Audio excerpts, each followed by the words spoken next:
The 10,077th meeting of the Security Council is called to order. The provisional agenda for this meeting is reports of the Secretary General on the Sudan and South Sudan. The agenda is adopted.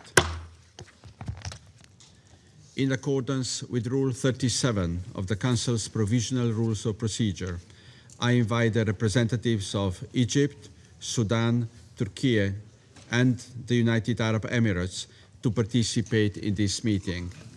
It is so decided.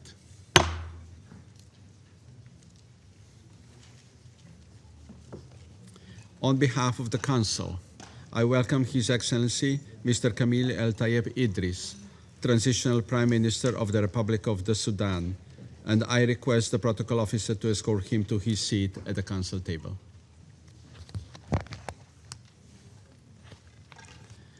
In accordance with Rule 39 of the Council's Provisional Rules of Procedure, I invite the following briefers to participate in this meeting. Mr. Khalid Kiari, Assistant Secretary General for the Middle East, Asia, and the Pacific, Departments of Political and Peacebuilding Affairs and Peace Operations.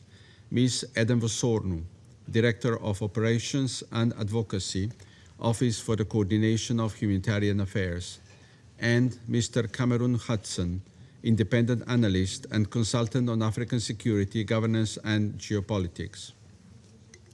It is so decided.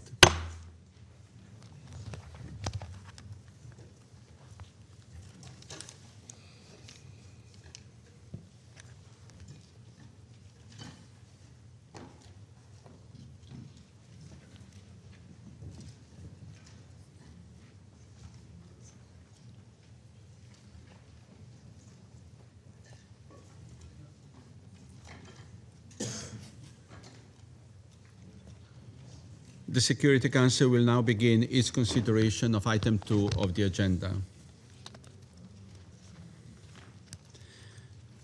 I would like to remind everyone that this is an official meeting of the UN Security Council, being fully aware that today's briefing is not an easy one for anyone in the room.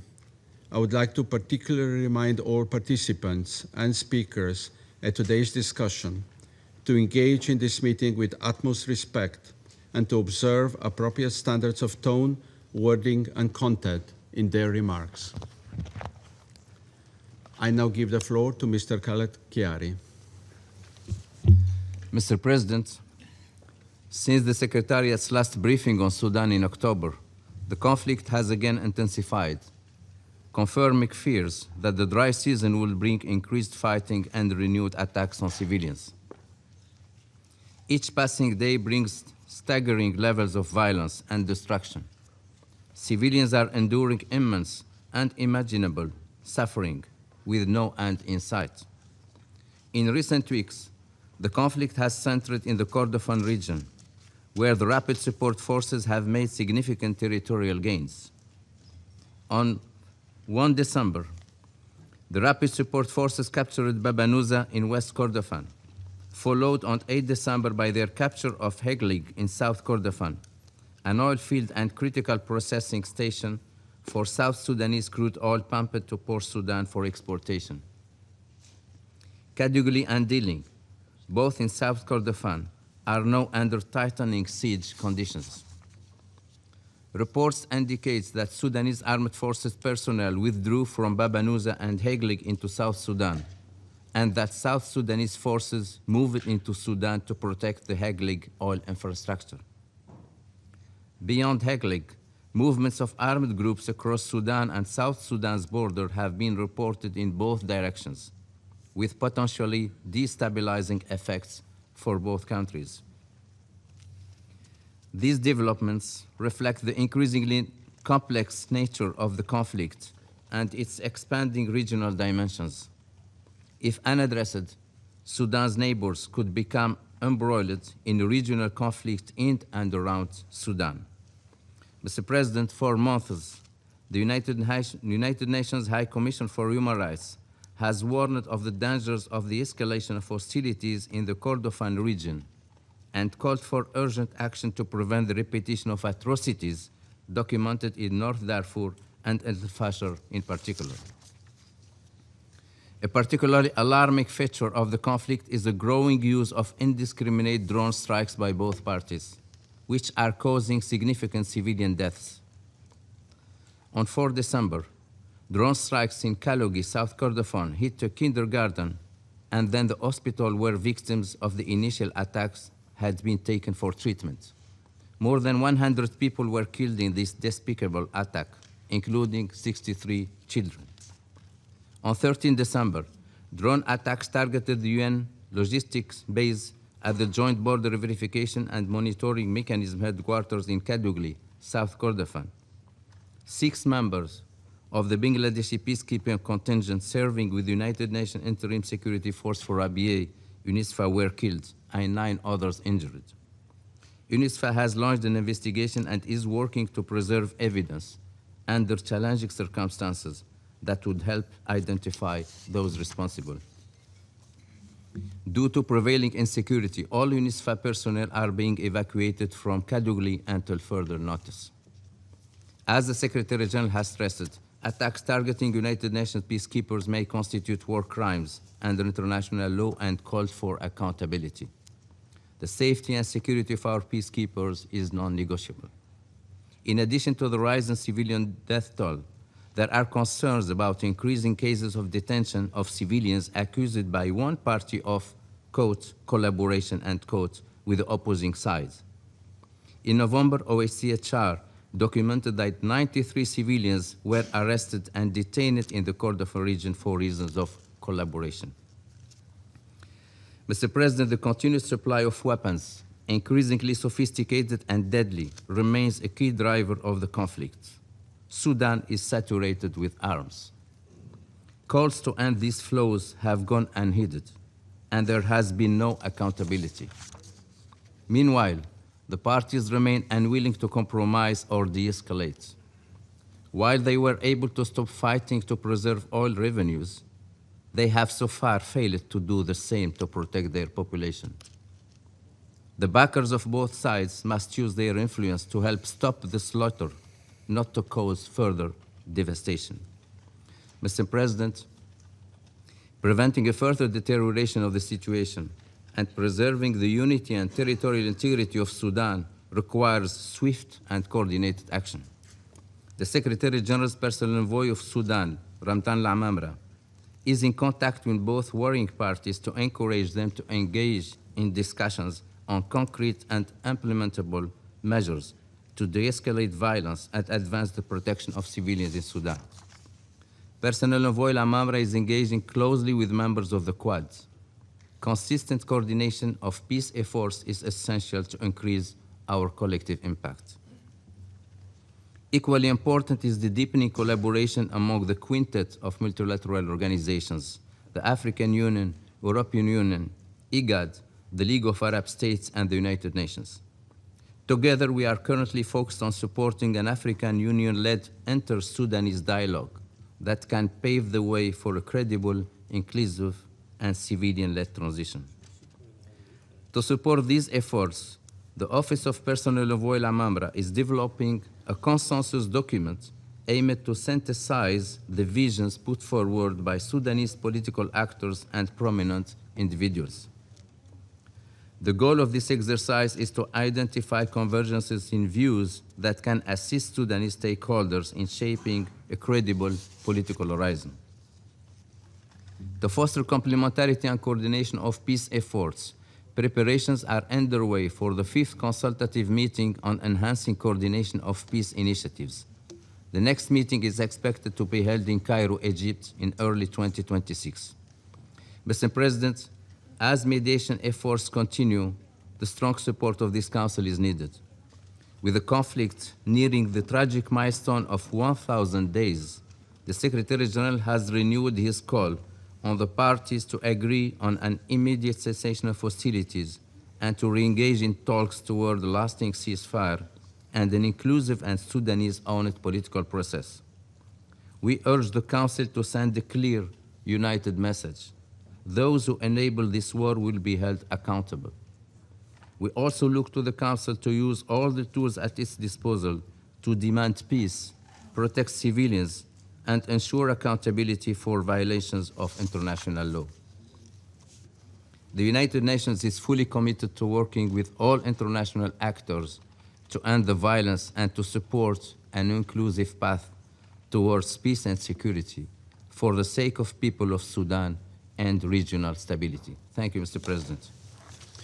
I thank Mr. Chiari for his briefing. I now give the floor to Ms. Eden Vosorno. Thank you, Mr. President. As this catastrophic war nears the 1,000-day mark, its devastating toll on civilians continues to expand and intensify. The brutality of this conflict appears to have no bounds. The Kordofan states have emerged as a new epicenter, as you've heard, of violence and suffering, with attacks continuing, causing death, injury, destruction, and severely constraining humanitarian access.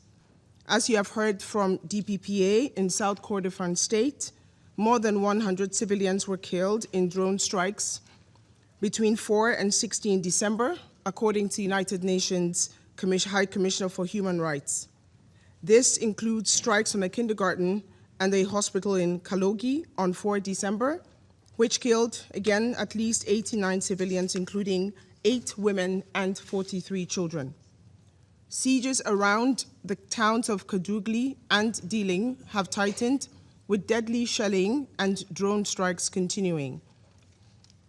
As you've heard, a strike on the UNISFA logistics base in Kadugli on 13 December forced a temporary relocation of UN and INGO personnel from various locations in South Kordofan, including the 2 besieged towns. Despite widespread condemnation, attacks in the area further intensifies. On 14 December, a drone strike on a hospital in Diling reportedly killed at least 6 people, injured 12 others, including medical personnel. An interagency humanitarian team led by the humanitarian coordinator, Ms. Denise Brown, scheduled to arrive in Kadugli on 15 December, was unable to proceed due to the increasingly volatile and unpredictable situation. United Nations convoy did reach Diling and Kadugli in October, but faced very serious security challenges en route. In North Kordofan State, the situation has been equally alarming, with continuing attacks in and around the capital, El Obeid, and reports of forced recruitment of civilians being prevented from leaving the area as fighting closes in. A strike on a World Food Program truck in North Kordofan on 5 December, in which a driver was seriously injured, was yet another demonstration of the grave risks humanitarian workers face across most of Sudan. This was the 6th attack, harming World Food Program assets in Sudan this year alone. And in West Kordofan, we have also received reports of further displacement, including across the border with South Sudan, and of civilian casualties due to drone attacks following the takeover, as you've heard, of Heglig in the southern part of the state earlier this month. Last week, local authorities in White Nile State report some 1,600 new arrivals from Kordofan region in the city of Kosti, of whom the vast majority were children and women. Mr. President, staggering levels of humanitarian needs also persist across Darfur. Efforts to safely access El Fasher continue, with ongoing discussions on the deployment of a security assessment team. We continue to see new reports of serious violations of international humanitarian law during and after the takeover of El Fasher by rapid support forces, including mass killings and sexual violence. A report of our colleagues at the United Nations High Commissioner for Human Rights last week details some of the horrors inflicted on civilians in the area during the Rapid Support Forces' 3-day offensive on Zamzam displacement camp in April. Deliberate killings of civilians, gruesome sexual violence, including rape and gang rape, and the prolonged blocking of food, water, and the supplies essential for survival.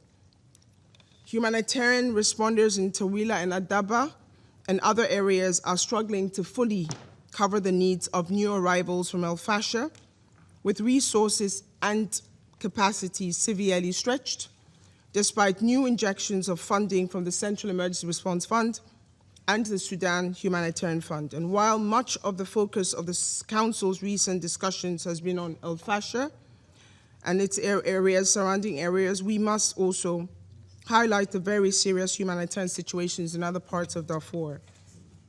Again, a drone strike on the town of Katila in South Darfur State earlier this month killed over 30 civilians and injured many more. Further civilian casualties were reported in another strike in the town of Kutum in North Darfur on the same day. Last week, the World Humanitarian Organization reported the large numbers of health workers detained in Niala, the capital of South Darfur. The World Health Organization has documented 65 attacks on health care in Sudan since January, with more than 1,600 people killed and 276 injured. The Adre crossing from eastern Chad remains indispensable to humanitarian operations across Darfur, and we therefore noted with great alarm reports of an alleged drone attack causing a large explosion in a nearby location in West Darfur on 7 December. Drones also continue to extend the reach of the fighting beyond Darfur and Kordofan region. Last Friday, multiple explosions were reported in Atbara in River Nile State due to drone strikes reportedly targeting power stations, triggering widespread blackouts in the area.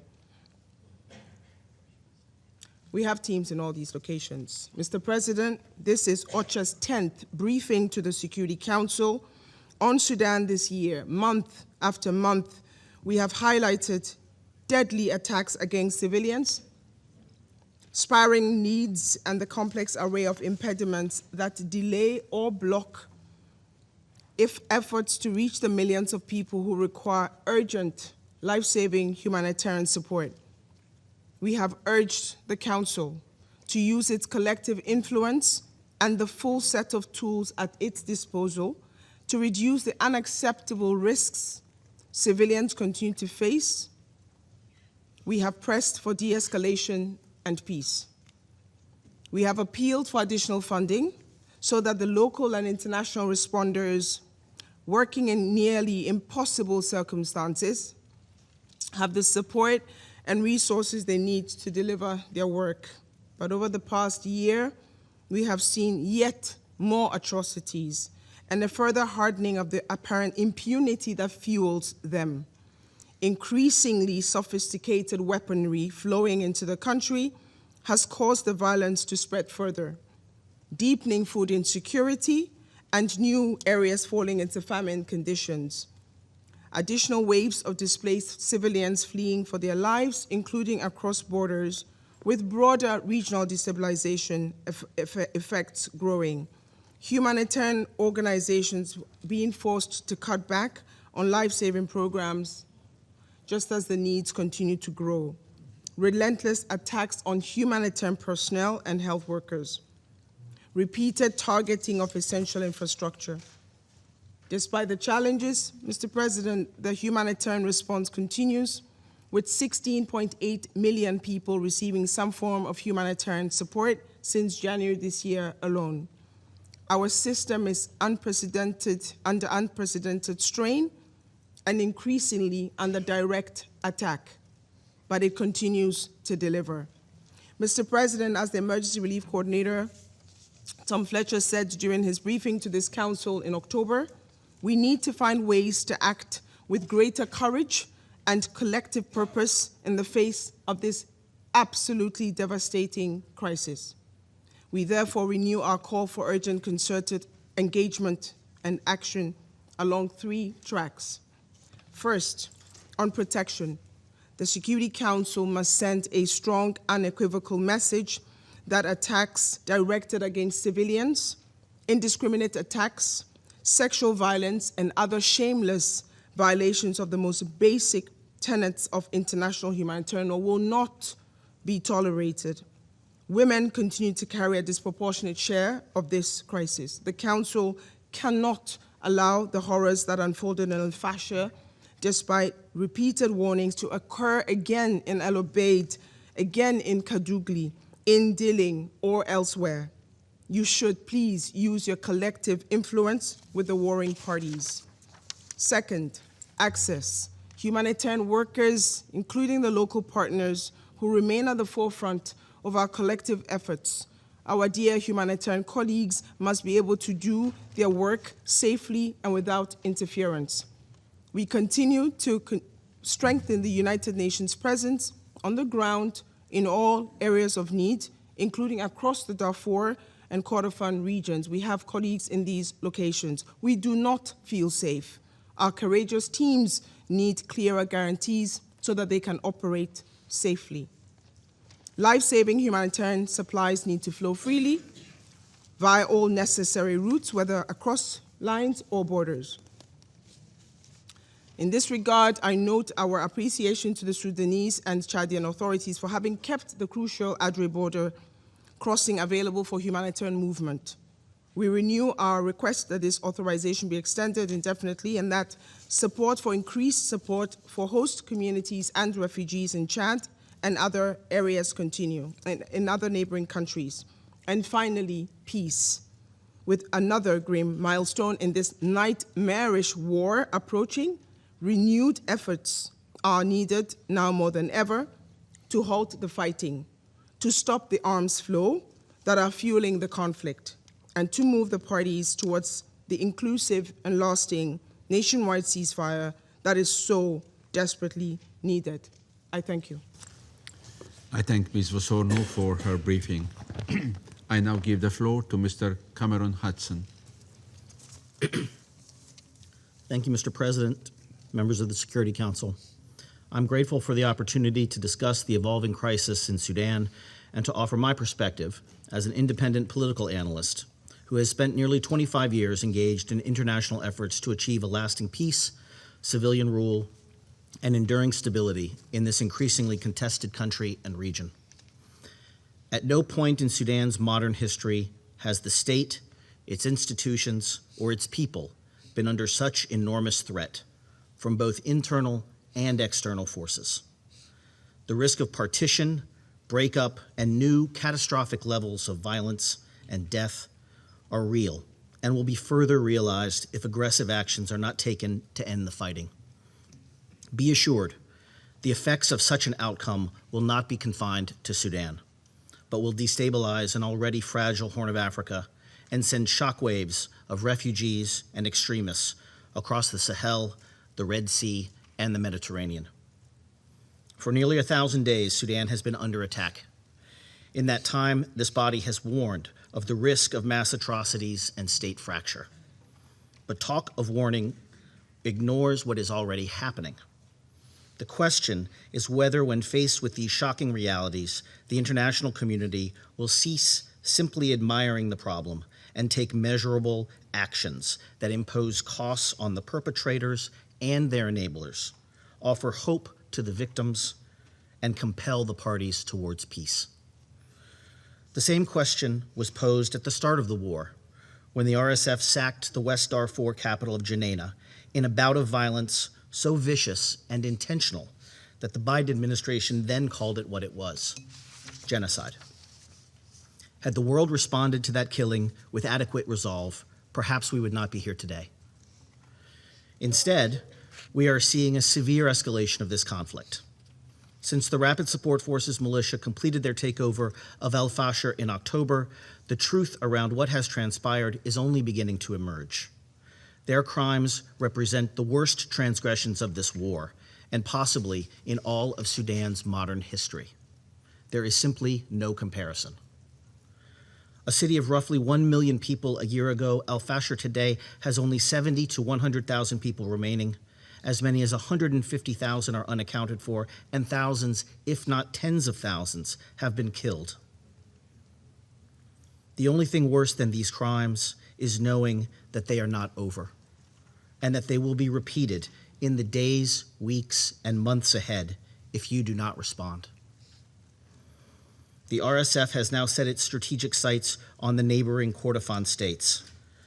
The siege there now extends to the cities of Dilling and Kadugli, which are already suffering under a famine declaration. With no food, functioning hospitals, or route out of the cities, these populations now have virtually no means of survival. This begs the question, What possible tactical or strategic reason does the RSF have for targeting civilians after the army has already withdrawn? And what, if any, consequences will they suffer for these blatant war crimes? Left unchecked, in the coming days, an all-out battle for the control of the city of El Obeid, the capital of North Kordofan state, will emerge. This promises to be the largest and perhaps most destructive battle yet, not merely because of the city's strategic location at the country's crossroads, nor because the city now plays host to well over 1 million vulnerable people, but because over the course of the last year, this conflict has been transformed. It has morphed by outside enablers from a conventional 20th century war fought with aging heavy equipment and light arms into a modern 21st century conflict deploying the latest generation of advanced weaponry. The introduction of long-range, tactical, fiber optic, and so-called kamikaze drones, along with sophisticated jamming technology and armored personnel carriers, have replaced the barrel bombs, technicals, and tanks in use at the start of this war. On its surface, smarter weapons should have improved targeting and avoided civilian casualties. But instead, we know that the opposite is true. Civilians, especially those in urban areas, have been subjected to an unrelenting barrage of drone attacks by both sides. Moreover, these weapons have vastly enlarged the scope of the war in ways that respect no battle lines. Every corner of the country is now under threat. Just last week, the northern city of Atbara, hundreds of kilometers from the nearest combat, was barraged in an RSF drone attack targeting an army base, but that knocked out electricity supplies to the eastern part of the country. And just this weekend, a drone attack killed 10 in a market in North Darfur. Weapons from as many as a dozen countries have been found to be in use by both sides in this war, in violation of the 2004 arms embargo. Many of the countries providing weapons actively decry the civilian casualties inflicted by the same arms they provide. Still, other countries providing these weapons sit on this very council. But not all countries bear equal responsibility for fueling this conflict. In the last 2 years, the United Arab Emirates has used influence across the Horn of Africa to construct an extensive military air bridge operation, flying weapons into the RSF via regimes in Chad, Libya, Central African Republic, South Sudan, and Somalia's Puntland region. These efforts have expanded this conflict in ways that have no justification and that are beyond doubt. Mr. President, the situation in Sudan is too dire to accept half-truths and obfuscations about the role outside powers play in fueling this conflict. And it is no longer sufficient to decry the crimes of the belligerents alone. If we ignore the war's enablers, then we are all complicit. Against this backdrop of expanding and unrelenting conflict is the faint prospect of peace. Unfortunately, efforts aimed at curbing this conflict or preparing civilian alternatives have not been nearly as coordinated as efforts to arm the combatants. Recent efforts by the United States to form a quad mechanism of Egypt, Saudi Arabia, and the United Arab Emirates has seen the most high-level attention and offered some hope for a ceasefire, but so far have produced little by way of breakthroughs. The announcement by President Donald Trump to become more personally involved shines a much-needed light on the conflict. Remarks last week by his Secretary of State indicate, however, that the U.S. remains focused on the task of achieving the urgent, near-term goals of a ceasefire and humanitarian access. Make no mistake, these are essential tasks that are welcome and must be prioritized. But it will not be possible to break Sudan's long cycle of violence if we are not equally engaged in pursuit of the fundamental goals of institutional reform and civilian rule. Mr. President, those objectives cannot be achieved through elite bargains alone. It will take a sustained commitment from Sudanese political leaders and the international community, neither of whom have been serious enough in their efforts to present or support realistic civilian alternatives to military rule.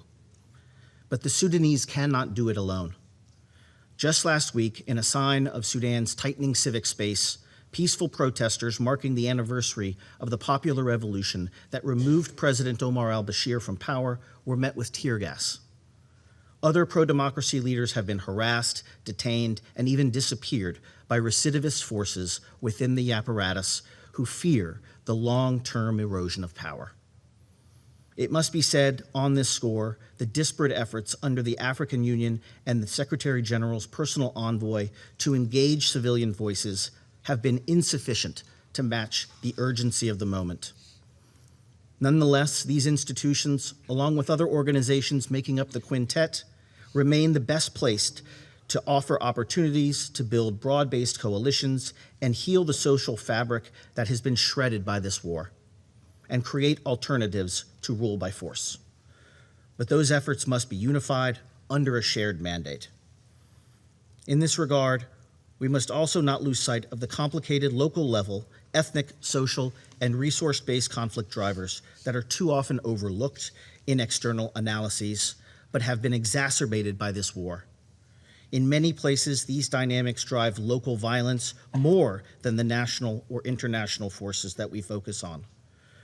More worrisome still is that these tensions are likely to persist even with an end to the war, and will most assuredly jeopardize any progress toward rebuilding the country if sustained attention is not paid by peacemakers and politicians. Likewise, this Council has been equally remiss in its responsibilities towards the threats to international peace and security in the broader Horn of Africa and Red Sea region.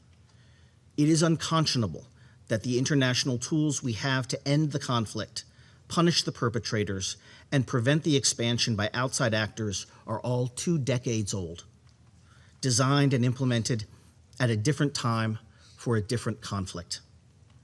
Expanding the arms embargo on Sudan to cover the entire country is an overdue requirement, and genuine efforts should be made to enforce that embargo, which today exists only in the breach.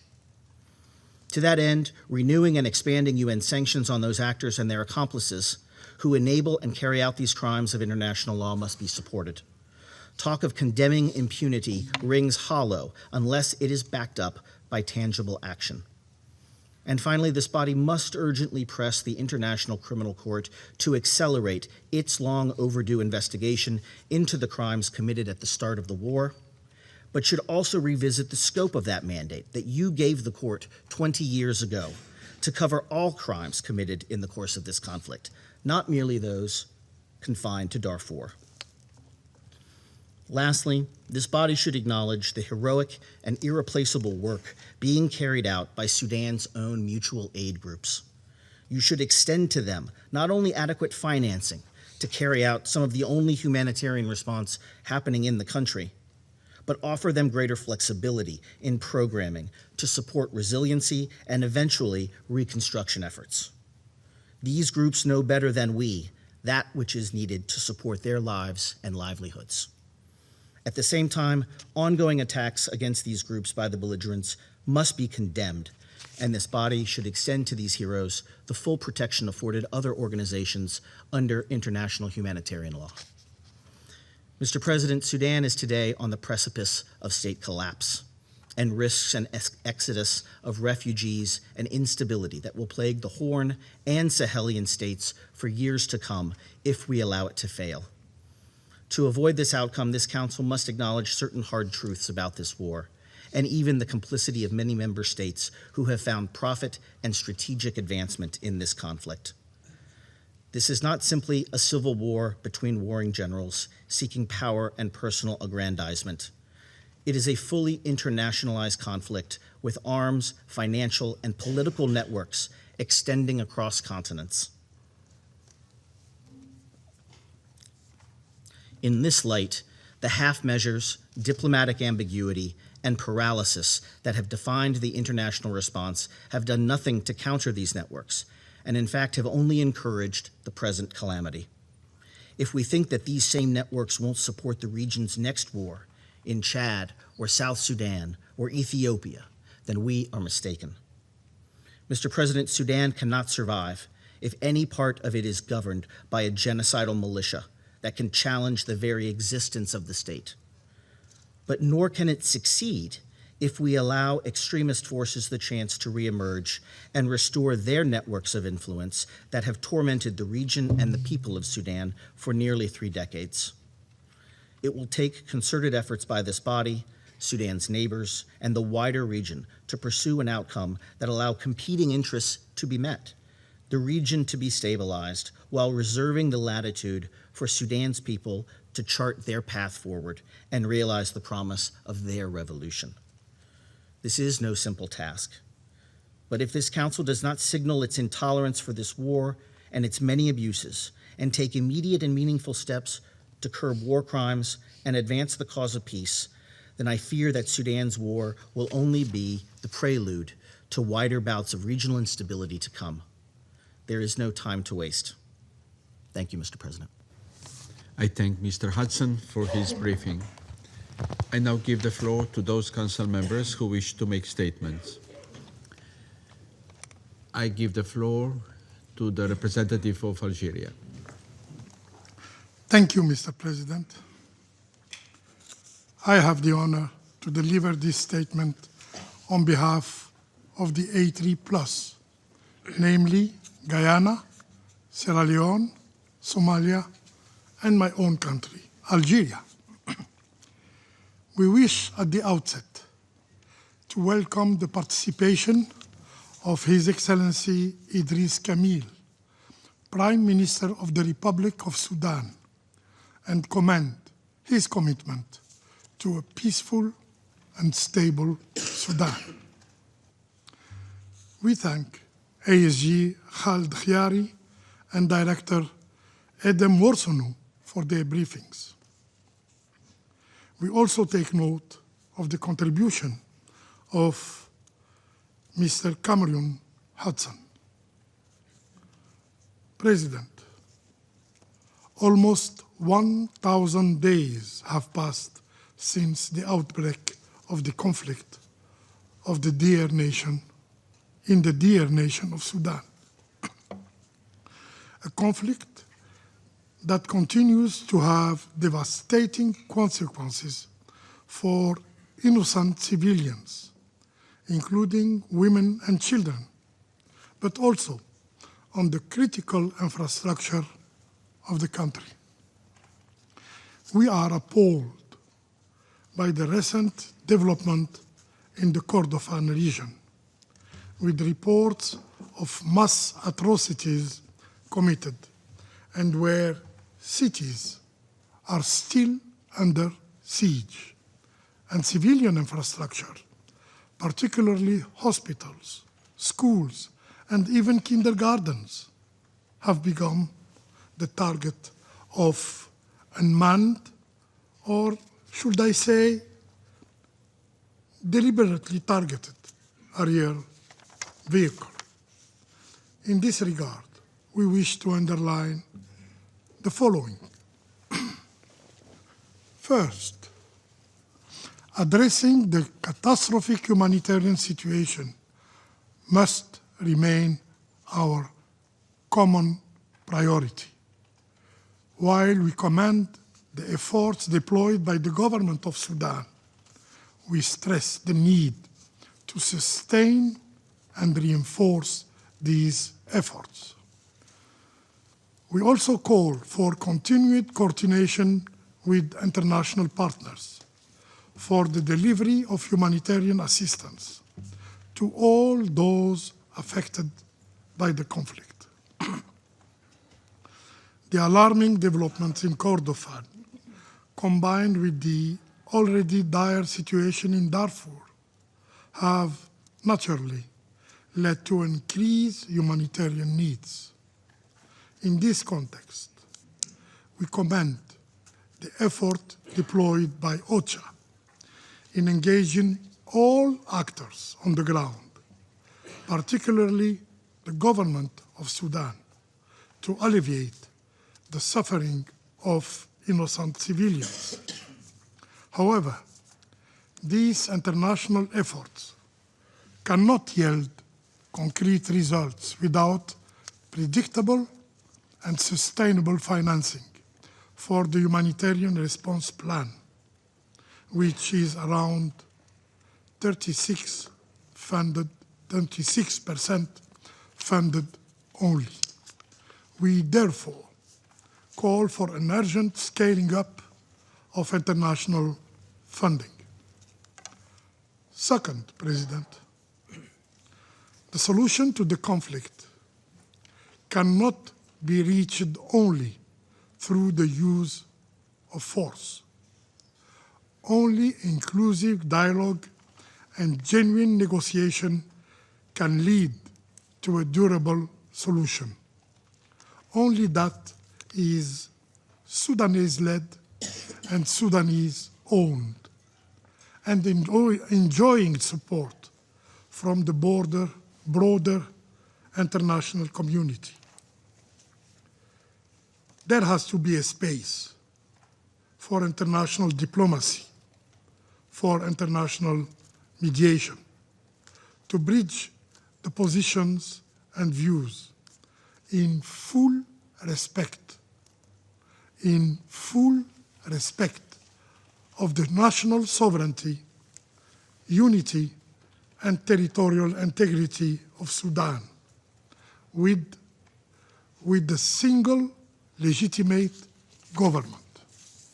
However, these diplomatic efforts and initiatives need to be further coordinated while preserving the central role of the African Union and the United Nations through the Secretary General personal envoy, Mr. Ramtan Lamamra, and building on the achievement realized within the framework of the Jeddah process.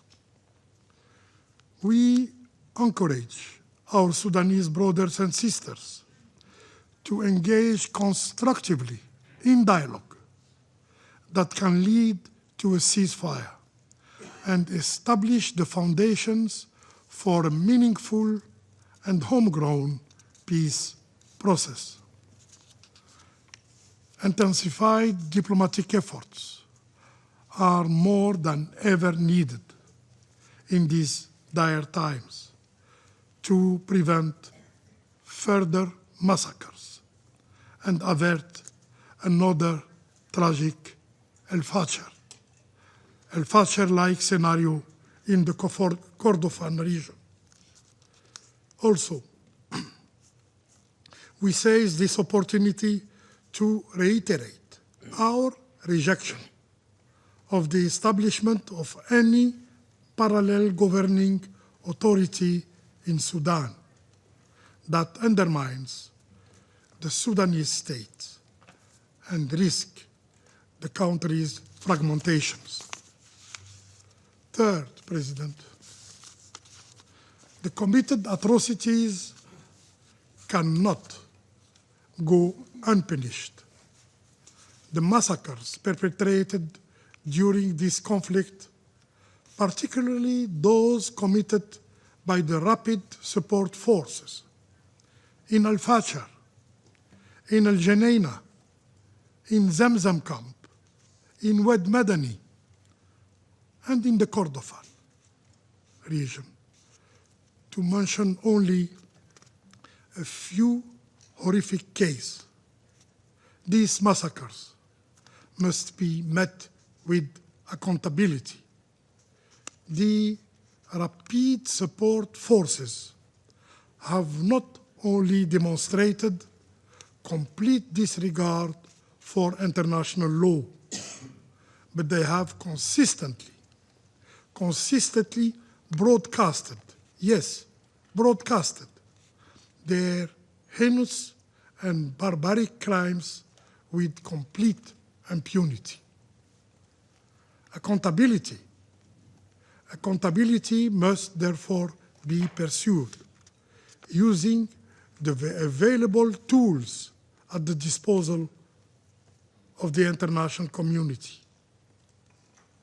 And to this very council, particularly sanctions, investigations, and possible prosecution. These measures should not only target those who kill, torture, starve, or maim innocent people, but also those who enable, who finance, who facilitate such crimes.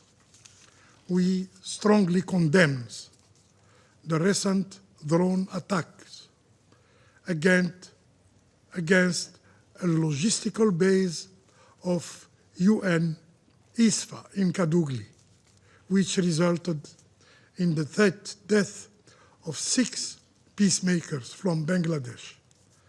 And we stress the need for a thorough investigation and full accountability.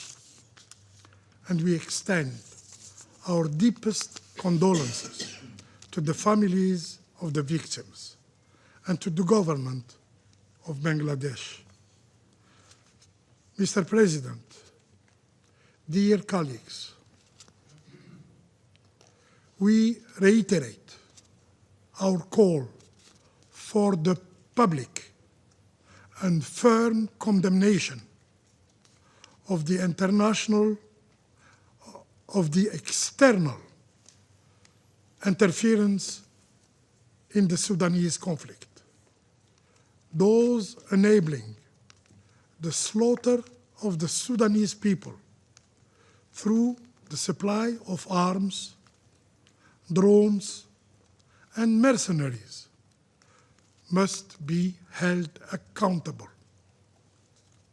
Enough suffering in Sudan, enough bloodshed. It's time for restraint. It's time for dialogue. It's time for peace. I thank you. I thank the representative of Algeria for the statement. I give the floor to the representative of the United Kingdom. Thank you, President, and I thank the briefers for their remarks.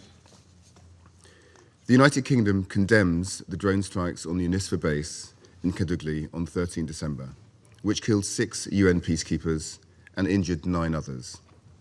Our thoughts are with the families of those killed and all those affected. Those responsible must be held to account. I'll make 3 points.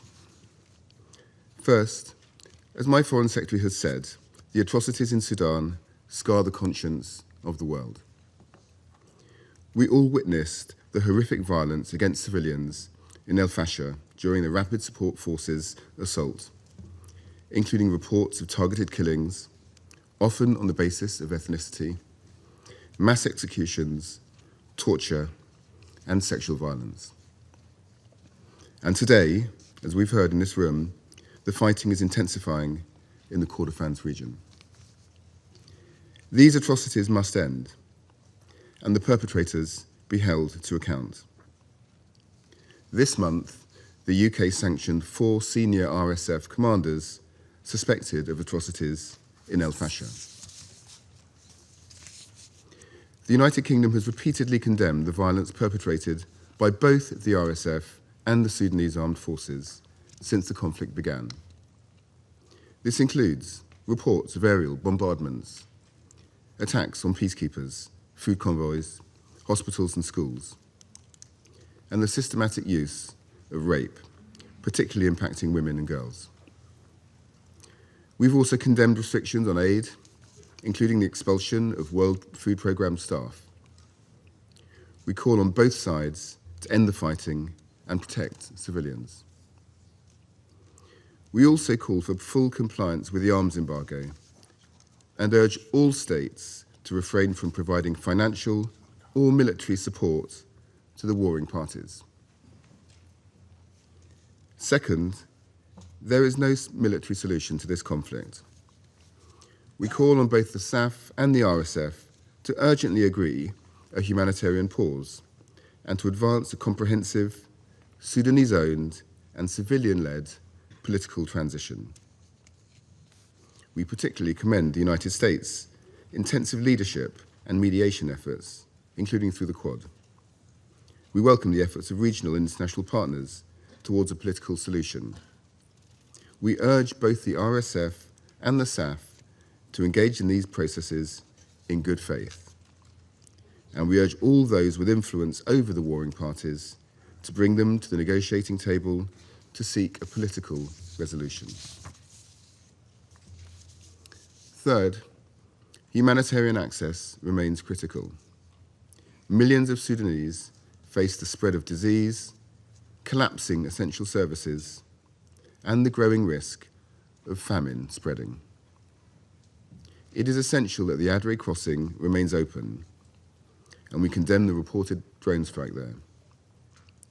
Attacks on humanitarian personnel and infrastructure should stop immediately. We call on all parties to lift restrictions on humanitarian access, guarantee safe passage for civilians, and allow unhindered delivery of life-saving assistance. President, Sudanese civilians faced unimaginable hardship and suffering this year. The warring parties must end the bloodshed and prioritize peace. I thank you. I thank the representative of the United Kingdom for his statement, and I give the floor to the representative of Greece. Thank you, Mr. President. I welcome the presence of His Excellency Mr. Kamil Al-Tayeb Idris, Transitional Prime Minister of Sudan, and I would like also to thank Mr. Khaled Kyari, Assistant Secretary General for the Middle East, Asia and the Pacific, Ms. Edom Woshonu, Director of Operations and Advocacy from OCHA for their briefings, as well as Mr. Cameron Hudson for his input.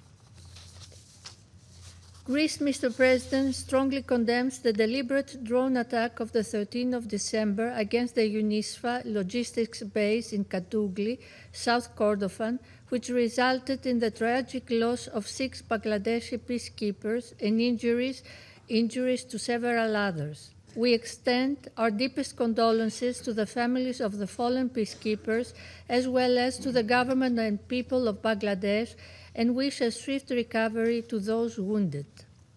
Greece reiterates that attacks against United Nations peacekeepers are unacceptable and may constitute war crimes under international law.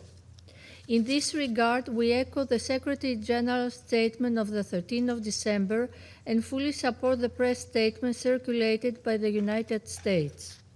In the same spirit, Greece joined the WPS take-in delivered prior to this meeting, expressing grave concern over the devastating impact of the conflict on women and girls in Sudan. We strongly condemn the widespread use of sexual and gender-based violence, which constitutes serious violations of international humanitarian and human rights law and may amount to war crimes and crimes against humanity. Mr. President, allow me to highlight 3 critical dimensions of the conflict. First, Greece is deeply concerned by the deteriorating security situation in South Kordofan, particularly in and around Katougli. Urgent preventive action is needed to avoid a repetition of the tragic outcome witnessed in El Fasher. Civilians remain dangerously exposed to hostilities, humanitarian access is constrained, and insecurity is growing. We call for de-escalation, the protection of civilians, particularly vulnerable groups like women, children, and the elderly, and unhindered humanitarian access. This is essential to prevent a siege-like scenario with devastating humanitarian consequences like in El Fasher. Second, Greece reiterates that there cannot be a military solution to the conflict. Both the SAF and the RSF must engage constructively, and in good faith we need international stakeholders to pursue a negotiated path forward. We urge their full and unconditional cooperation with the UN, the African Union, IGAD, and other relevant partners, including the Secretary General's personal envoy, Mr. Lamamra, to advance an immediate cessation of hostilities and a credible political process. Accountability for violations of international humanitarian and human rights law remains essential, nevertheless, in all stages of this process. Third, The humanitarian situation has reached unprecedented levels of severity. More than 10 million people are displaced, while famine and disease threaten populations trapped in besieged areas. We continue to stress the urgent need for the rapid, safe, and sustained delivery of humanitarian assistance in full respect of international humanitarian law. Children continue to suffer disproportionately, and all parties must immediately cease and prevent any violations against women and children, including recruitment, killing, maiming, and sexual violence. Mr. President, in concluding, Greece reaffirms its firm respect for the sovereignty, unity, and territorial integrity of Sudan. All efforts toward resolving the conflict must remain Sudanese-owned, Sudanese-led, in full accordance with international law and the principles of the UN Charter. Preserving Sudan's unity, sovereignty, and territorial integrity is essential to avoid further fragmentation of the country, regional destabilization, and prolonged human suffering. Respect of international law remains the cornerstone of any credible and sustainable path to peace, and we urge all sides intensify efforts for an immediate ceasefire and a return to the political process. I thank you. I thank the representative of Greece for the statement, and I give the floor to the representative of China. President, I welcome Prime Minister Idris of Sudan to today's meeting, and thank SG Kerry and other briefers for their sobering briefings. I also welcome the presence of representatives of Turkey, Egypt, and UAE at today's meeting. Lately, the situation in Sudan has deteriorated. While the tragedy in Al-Fashir is still vivid in our minds, the fighting spread to areas such as Kordofan. Schools, hospitals, and even UN peacekeeping bases have become targets, which poses a grave challenge to international humanitarian law and the authority of UN. China strongly condemns such attacks on civilians, civilian infrastructure, and UN personnel and facilities. To the families and the victims, we send our deepest condolences. We support a full investigation into these atrocities, in accordance with international law, to bring perpetrators to justice as soon as possible. To help Sudan end conflict and achieve peace, stability, and development at an early date, the international community must make greater efforts. I'd like to make 4 points. First, the urgent priority is to end the hostilities. This conflict, nearly 3 years on, has caused the world's largest humanitarian disaster today.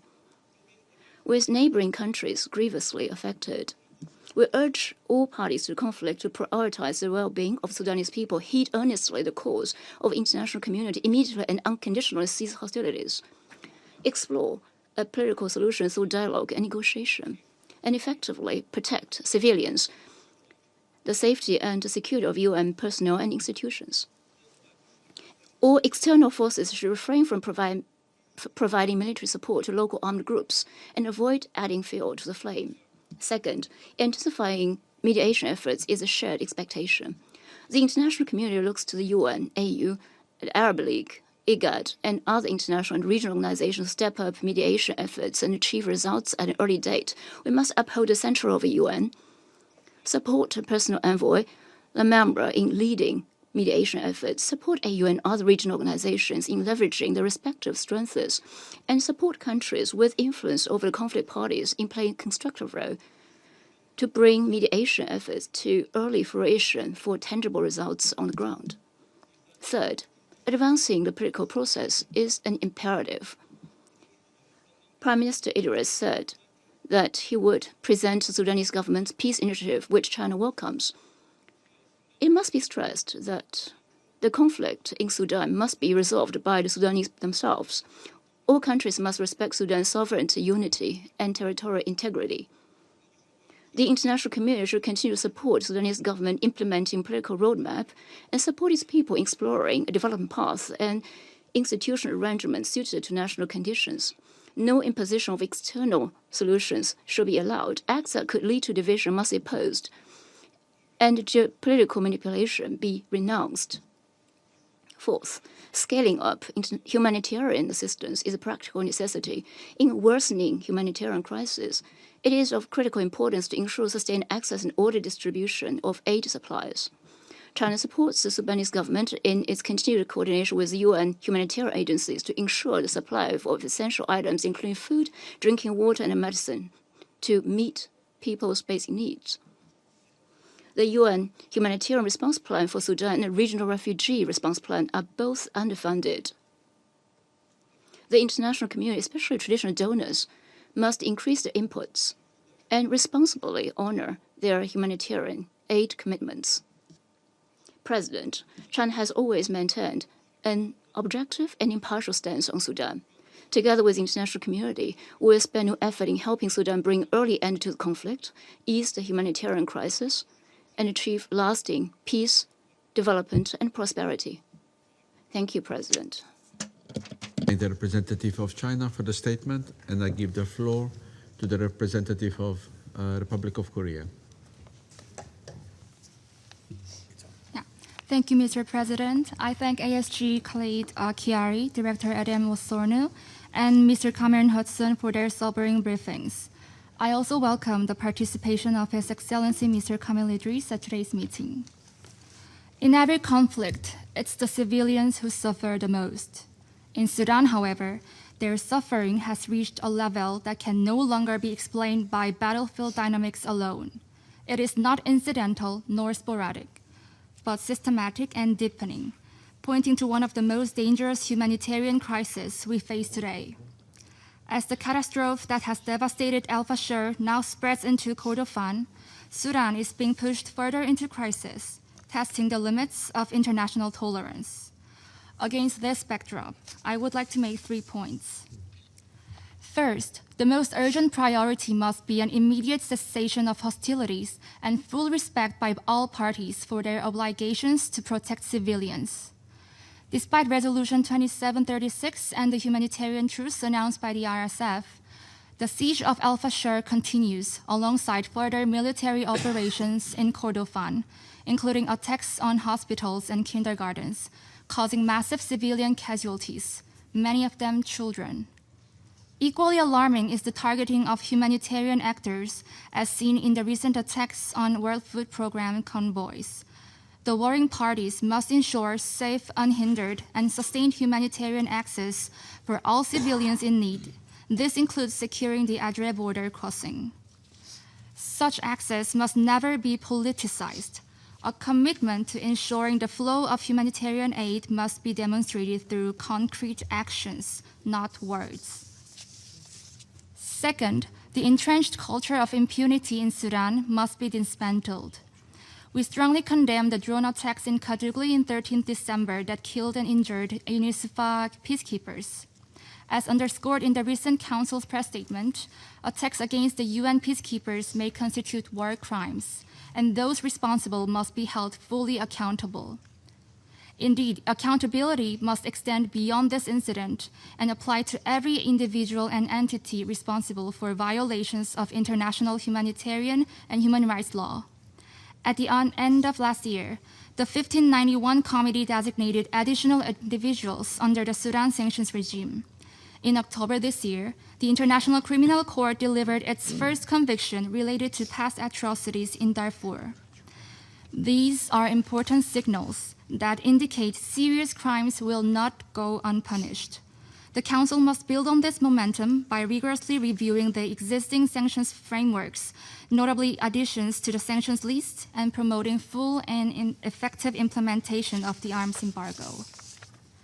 Third, all efforts toward a credible and sustainable peace process must be reinforced. We support the roadmap outlined in the Quad's joint statement of September, and we also commend the recently renewed engagement by the United States and the tireless mediation efforts by the regional actors and the personal envoy Lamamra.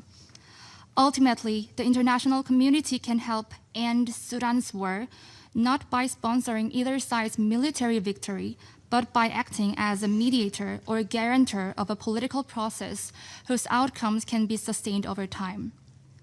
Furthermore, without credible implementation mechanisms, commitments collapse and violence resumes. This is precisely why the design and enforcement of such implementation mechanisms must also be treated as a core priority. Mr. President, Sudan has already endured far too much tragedy and loss. The international community must respond with unity and greater resolve through strong political signals, accountability, and a readiness to act to pave the way toward a comprehensive, inclusive, and Sudanese own peace process. And in paving the way, the Republic of Korea stands ready to remain actively engaged in support of peace, security, and stability in Sudan. Thank you, President. I thank the representative of Republic of Korea for the statement, and I give the floor to the representative of Denmark. Thank you, Mr. President. We thank ASG Chiari, Director Wosono, and Cameron Hudson for their very clear briefings. We also welcome all the representatives to the meeting. Denmark aligns itself with the profound concerns expressed by the briefers about the catastrophic evolution of the war in Sudan.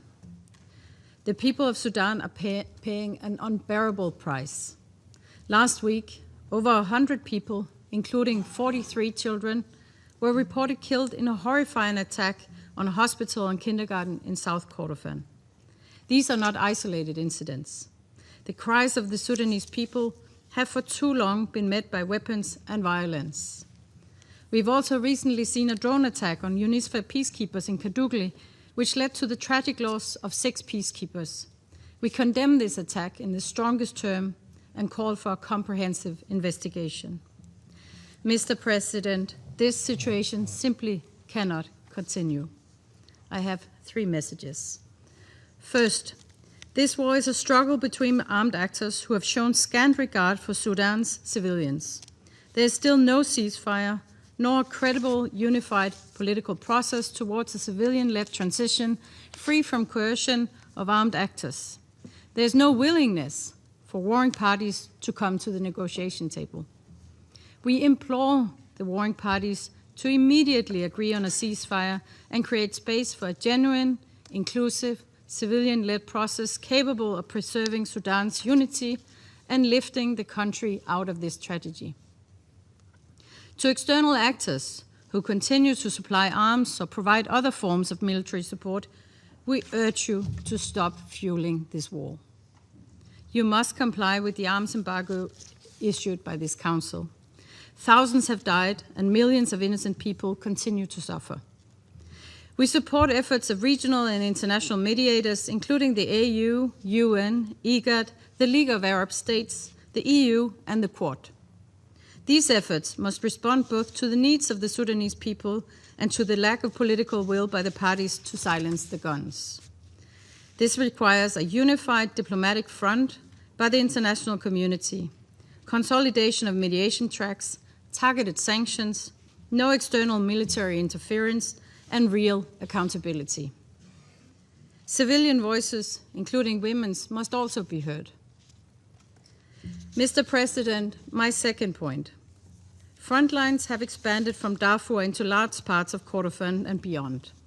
The fall of El Fasher to the RSF after more than 500 days of siege, accompanied by reports of systematic killings, sexual and gender-based violence, and the destruction of critical infrastructure, was in brazen defiance of Resolution 2736 and international law.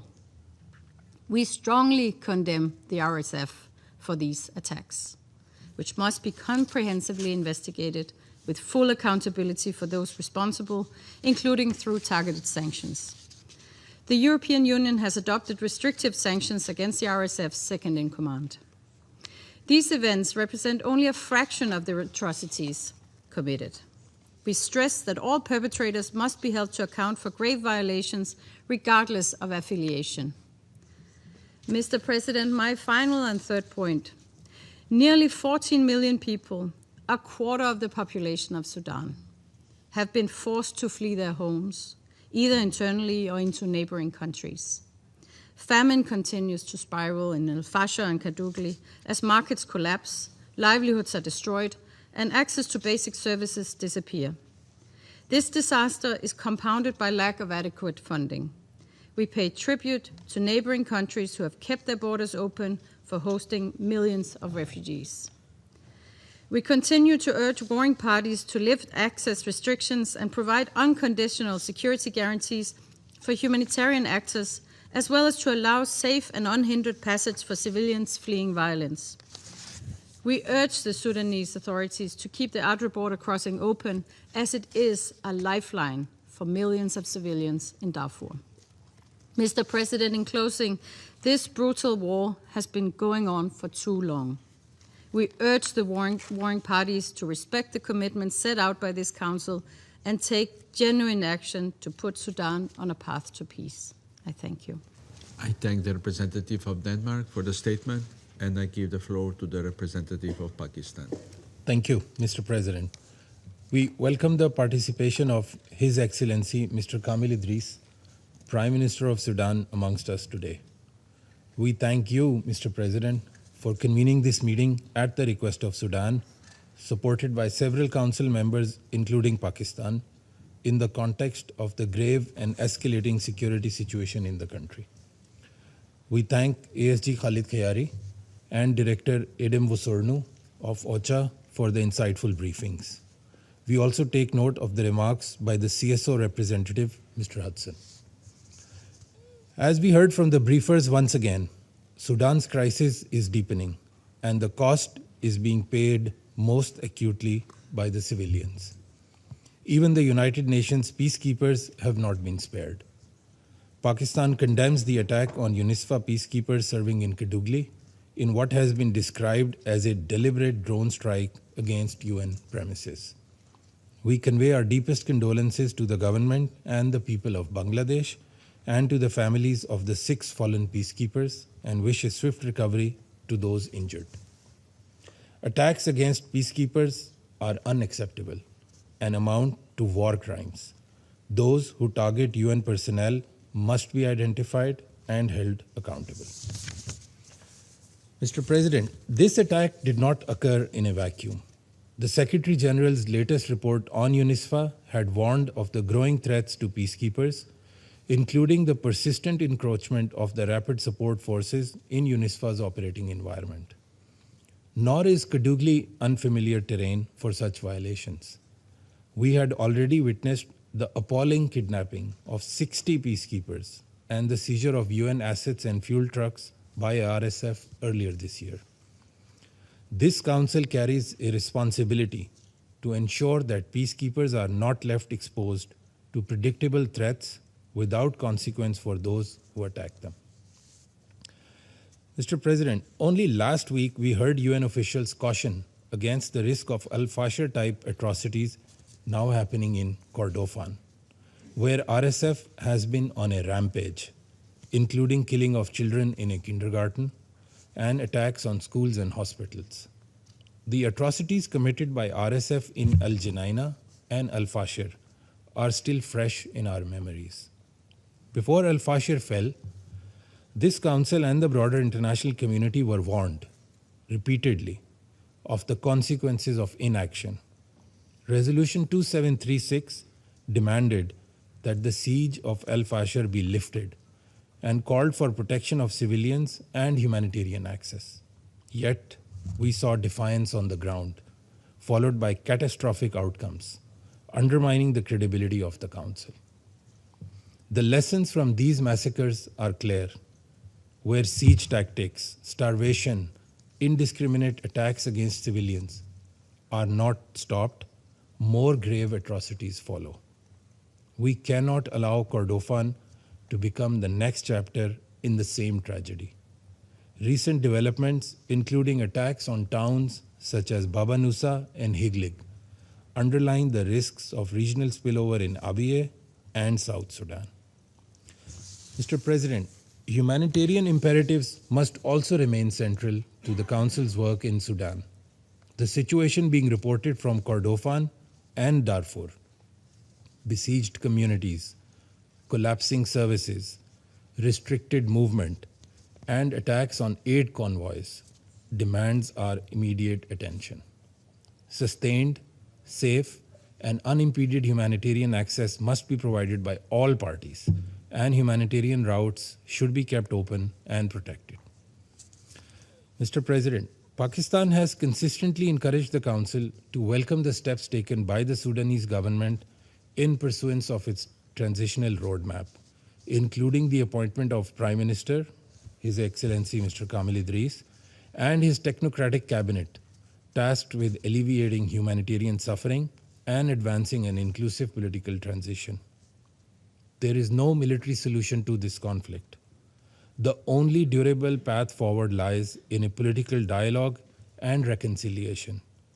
Pakistan therefore supports all genuine efforts and political processes aimed at achieving an immediate cessation of hostilities and ceasefire, protecting civilians, unfettered humanitarian access, and paving the way for a peaceful political transition that reflects the aspirations of the Sudanese people. The Council must support all such efforts and base its approach on the following essentials. First, preservation of Sudan's sovereignty, unity, and territorial integrity.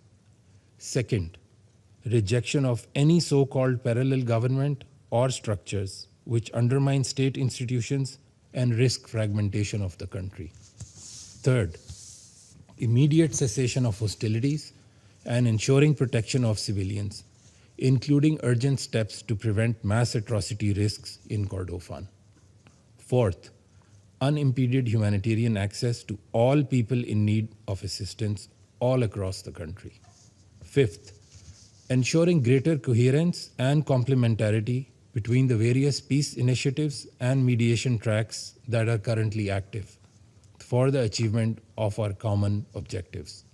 And lastly, maintaining zero tolerance for war crimes, including attacks against UN peacekeepers and humanitarian workers, with credible investigations and accountability of the perpetrators. The brotherly people of Sudan have suffered beyond measure. The guns must be silenced, hopes for a brighter future rekindled, with peace and normalcy visible on the horizon. The Council must fulfill its responsibility towards that end. Pakistan will continue to support all such endeavors. I thank you very much. I thank the representative of Pakistan for the statement, and I give the floor to the representative of the Russian Federation. Thank you, Mr. President. We thank Assistant Secretary General Mr. Khaled Hiari and OCHA Operations Director Ms. Ademo Sornu for their briefings. We have also listened to the statement by Civil Society Representative Mr. Cameron Hudson. We welcome the participation of Sudan's Prime Minister, Mr. Kamil Idris, in this meeting, as well as the representatives of Egypt, Turkey, and the UAE. We are closely monitoring developments in the Republic of Sudan. We note the efforts undertaken by the current government of Sudan and the National Armed Forces to stabilize the situation and restore normal life in the country. This includes the functioning of state institutions and providing assistance to the population. This is confirmed by the support given to the government by the Sudanese people themselves. We see this work as an important factor in preserving state governance amidst a severe crisis. We express serious concern over the dangerous escalation in the southern regions of Sudan, directly linked to the destructive actions of the Rapid Support Forces. Their armed raids, attacks on settlements and infrastructure, and undermining of local governance mechanisms exacerbates humanitarian suffering and extends the geographical scope of the conflict. Such actions are unjustifiable and only prolong the crisis further. In this regard, we cannot ignore attempts by some council members to artificially shift the focus of discussions from the root causes of the conflict, namely the atrocities committed by rebel groups, primarily the RSF, and to shift the focus to the consequences. The protection of civilians, food security, and the growing number of refugees and IDPs, all of these are indeed serious challenges. However, isolating these issues from their cause and effect context and remaining silent about the actions of those who in many ways bear direct responsibility for what is happening does not bring us closer to a sustainable settlement. We proceed from unconditional respect for Sudan's unity, sovereignty, and territorial integrity, Any attempts to undermine these principles, including through the creation of parallel power structures, carry serious risks of disintegration for the country and could lead to irreversible consequences for its statehood. Such a path is unacceptable and dangerous, above all, for the Sudanese people themselves. Mr. President, the legitimacy of Sudan's current government should not be questioned. We believe that its support by the international community is of fundamental importance for preserving effective state institutions capable of ensuring a sovereign, incremental, and sustainable civilian transition. Replacing such institutions from the outside or artificially weakening them will only worsen instability. A path in this direction has already been outlined through the roadmap for reforms announced by Prime Minister Kamal Idris at the beginning of the year. We are convinced that this plan deserves unconditional support from the Security Council. The humanitarian situation on the ground remains extremely difficult. At the same time, we believe that improving the effectiveness of the humanitarian response is impossible without closer and more substantive engagement between UN humanitarian bodies and their partners and Sudanese legitimate government. Ignoring national authorities in attempts to work around state mechanisms undermine coordination, create additional risks for personnel, and do not contribute to a sustainable improvement of the situation for the civilian population. A sovereign state must remain the central link in humanitarian response efforts on its territory. The Russian Federation has consistently advocated for a ceasefire without delay and a transition to a political settlement of the conflict. We are convinced that the only viable path to peace is a broad, inclusive, intra-Sudanese dialogue that has not been imposed from the outside and that takes into account the interests of all the major political and social forces in the country. Decisions about Sudan's future must be made by the Sudanese themselves without external pressure or prescriptions. We take note of the various mediation initiatives and efforts aimed at facilitating a settlement. At the same time, we believe that the leading and guiding role in coordinating such efforts, as well as in creating a constructive atmosphere for cooperation between influential regional players, should belong to the United Nations. And most importantly, any initiatives for sustainable political settlements must not be adopted behind the backs of the Sudanese people themselves. It is essential to refer to Khartoum's opinion and its vision of ways to overcome the crisis. We look forward to more vigorous efforts from the Secretary General's personal envoy for Sudan, Mr. Ramtan Lamamra.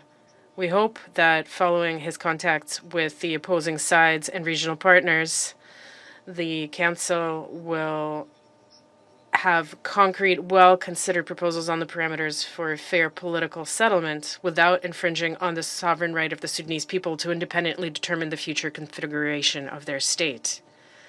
We are convinced that the Security Council's role in this is to promote de-escalation and national reconciliation, not to deepen divisions. Russia stands ready to continue making a constructive contribution to collective efforts aimed at restoring peace, stability, and unity in Sudan. Thank you for your attention. I thank the representative of the Russian Federation for the statement, and I give the floor to the representative of the United States. Thank you, Mr. President. The United States condemns in the strongest terms the continued horrific violence across Sudan, particularly in Al-Fashir and elsewhere in Darfur and the Kordofan region. We denounce in the strongest terms the December 13th targeting of UN peacekeepers in Kadugli, South Kordofan. Once again, we express our deep condolences to the families of the fallen peacekeepers and the government of Bangladesh. The Trump administration unequivocally condemns the atrocities committed by both the Sudanese armed forces and the Rapid Support Forces. This includes the atrocities committed by the Rapid Support Forces in Al-Fashir and reports of the ethnic targeting of civilians by the Sudanese armed forces in Wad Madani. We further condemn the Sudanese armed forces' use of chemical weapons in violation of the Chemical Weapons Convention. And we must hold Sudan accountable. Accountability is not optional. It's the cornerstone of the convention's credibility. Let me be clear.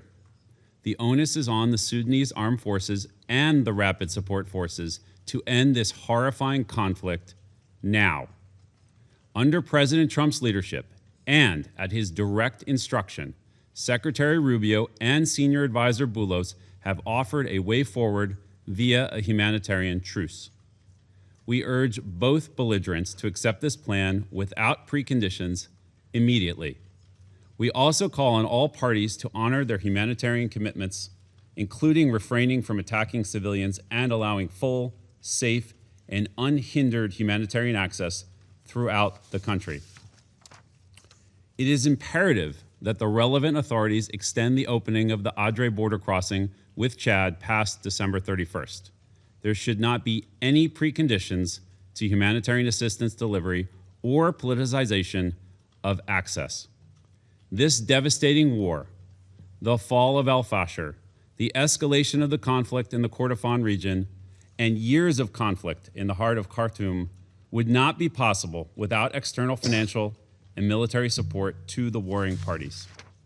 Supplying arms to any of the parties prolongs the conflict, and if the weapons are provided to parties in Darfur in the absence of committee approval, is in violation of the UN arms embargo.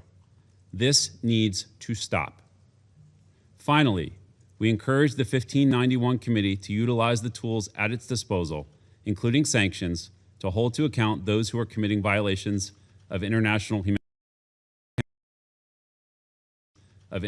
humanitarian law or human rights law or atrocities in Darfur. Thank you. I thank the representative of the United States for the statement, and I give the floor to the representative of France.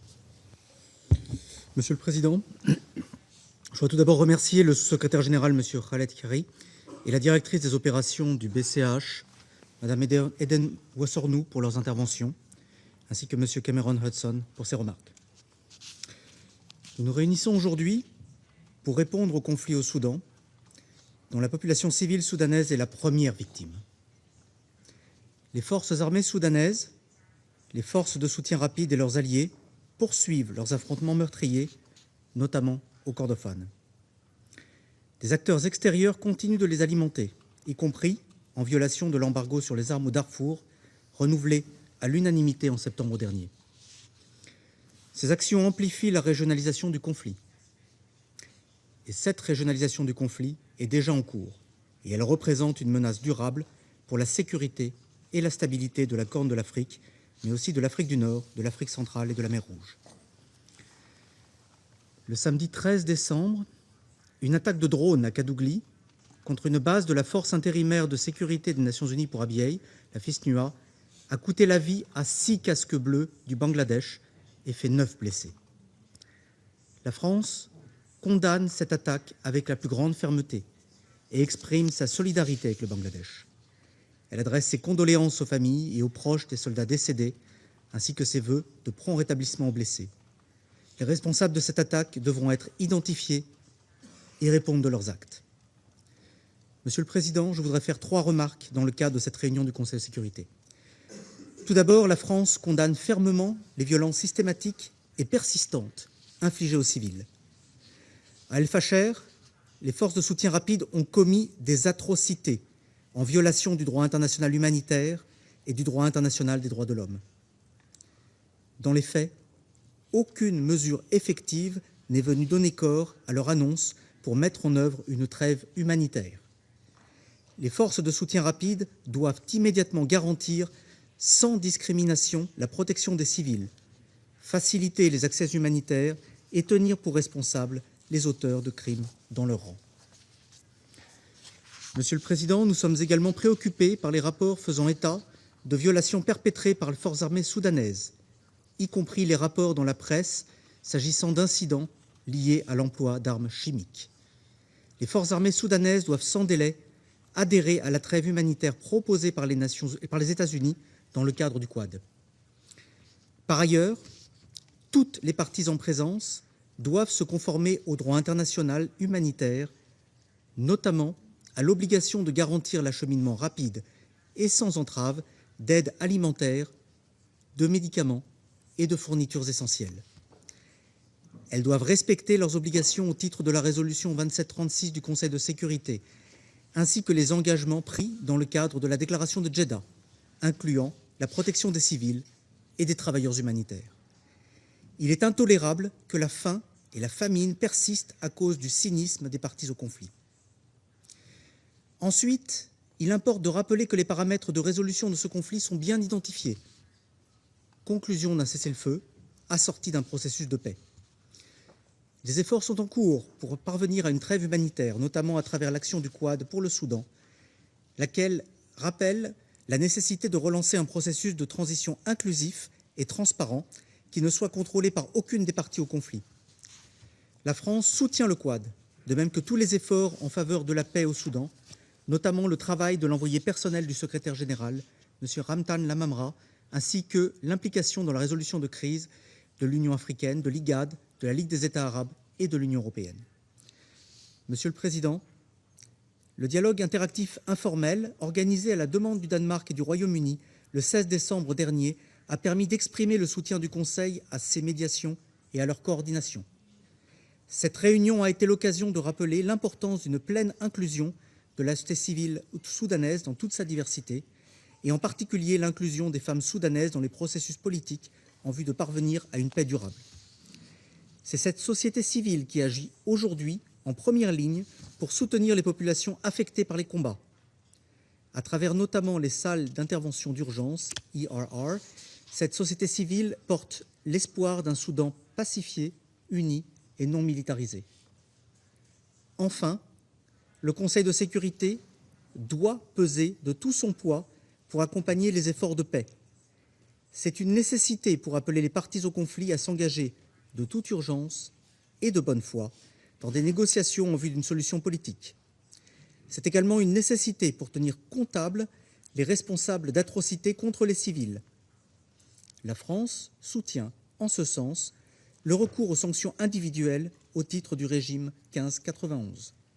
Le Conseil doit agir maintenant, alors qu'il en va de la préservation de l'unité du Soudan, ainsi que de la stabilité de la région. Il est indispensable de se montrer à la hauteur des aspirations du peuple soudanais à la liberté, à la paix et à la justice après la révolution de décembre 2018. Je vous remercie.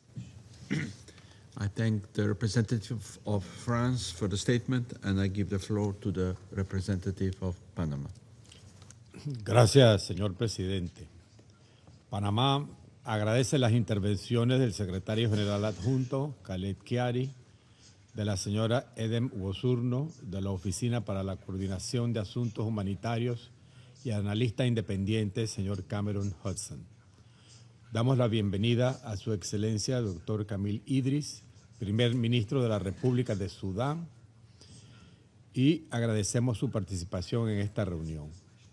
Reconocemos la presencia de los representantes de los países que nos distinguen con su participación. Panamá condena enérgicamente el ataque con drones del 13 de diciembre contra la base logística de la UNISFA en Kadugli, que causó la muerte de 6 cascos azules de Bangladesh y dejó varios heridos.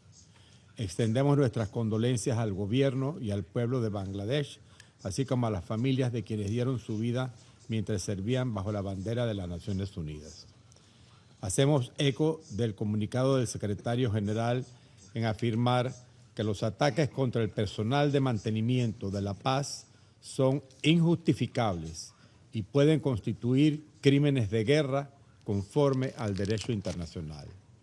Este ataque, en un contexto caracterizado por la intensificación de los combates y la crisis humanitaria, evidencia un entorno cada vez más peligroso en el que opera el personal de mantenimiento de paz y las organizaciones de sociedad civil que brindan asistencia a la población a un gran riesgo personal. Desde octubre de 2025, con el recrudecimiento de la violencia en Al-Fasher, hemos recibido múltiples informes de noticias y ataques sumamente alarmantes desde Sudán. Las condiciones que enfrenta la población civil evidencian una crisis de protección de proporciones extremas. Ninguna persona debería tener que someterse a vivir bajo estas condiciones. la magnitud y escalada de la violencia, incluyendo ataques indiscriminados contra la población civil, con drones y armamento cada vez más sofisticados, evidencia la urgencia de establecer medidas concretas para proteger a quienes se encuentran en situación de mayor vulnerabilidad. Llamamos a todas las partes a cesar las hostilidades, priorizar la protección de los civiles y participar plenamente en los canales de mediación en curso, a la vez que recordamos la obligación del Estado en garantizar la seguridad e integridad de la población a la que sirve. Panamá reconoce y valora los múltiples esfuerzos de mediación en curso, tanto a nivel regional como internacional. En este sentido, reconocemos el rol activo del Quad, la Unión Africana y las iniciativas regionales que buscan facilitar el diálogo entre las partes y son elementales en la promoción de una solución pacífica y sostenible al conflicto. Señor presidente, el contexto actual revela una verdad ineludible. En un conflicto de esta magnitud no hay ganadores, mientras la población civil siga pasando el precio de la violencia, que además, lamentablemente, continúa alimentada por la provisión de armas, financiamiento y apoyo por parte de actores externos, en lugar de ejercer la influencia que tengan a su disposición para motivar a las partes a cesar hostilidades, cesar la violencia, detener las atrocidades y respetar los derechos humanos. El contexto actual revela, al mismo tiempo, hacemos un llamado a reforzar la protección de frente a la persistencia de la violencia sexual y de género ejercida contra mujeres y niñas. La violencia sexual utilizada como táctica de guerra es un crimen y constituye una violación grave del derecho internacional. Las prioridades deben ser claras: garantizar la protección de la población civil, atender la crisis humanitaria, lograr un cese inmediato de hostilidades, asegurar el respeto a la soberanía e integridad territorial de Sudán y promover la rendición de cuentas por las violaciones al derecho internacional humanitario y de los derechos humanos. Panamá, presidente, reitera su compromiso con un enfoque coordinado, inclusivo y basado en derechos humanos que apoye los esfuerzos de mediación y contribuya a avanzar hacia las condiciones estables, seguras y dignas que el pueblo sudanés merece. Muchas gracias. I thank the representative of Panama for the statement. I shall now make a statement in my capacity as the representative of Slovenia. I thank all briefers for their insight. Sudan today is not confronting tragedy by chance, but through sustained and deliberate conduct. This war has crossed every moral, legal, and human boundary. Slovenia condemns unequivocally the destruction of civilian lives across Sudan. I wish to make 3 points. First, the pattern of harm in Sudan leaves no room for misinterpretation. Civilians are attacked, killed, besieged, starved, bombed, raped, and displaced by design. Violence is not incidental. It is calibrated. Hunger is not a byproduct. It is imposed. El Fasher is most compelling example. For 18 months, a city has been surrounded, suffocated, and attacked from both ground and air. As we heard, these same methods are now spreading beyond Darfur. In Kordofan, violence is accelerating rapidly, with drone warfare adding a new and terrifying dimension, remote, indiscriminate, and devastating. This war has turned children into targets. In South Kordofan, a horrific attack on kindergarten, killing children, fully exposed the moral collapse of this conflict. Months ago, UNICEF warned that children are being subjected to horrors of sexual violence. Our position is clear. There is no circumstance, no justification, and no explanation that can excuse violence against children, We condemn it in the strongest terms. On 30th December, this same disregard for life extended to those mandated to protect it, when a drone attack on UNISFA logistics base in Kadugli killed 6 Bangladeshi peacekeepers. A day later, according to WHO, a hospital in Dalan was attacked, killing 9 health workers, one of many deadly assaults on health care that are stripping civilians of life-saving services across Sudan. Slovenia condemns all these attacks in the strongest possible terms and expresses its deepest condolences to the families of the fallen peacekeepers. We demand that those responsible be identified and held accountable. We equally condemn the use of siege, starvation, and terror as methods of warfare.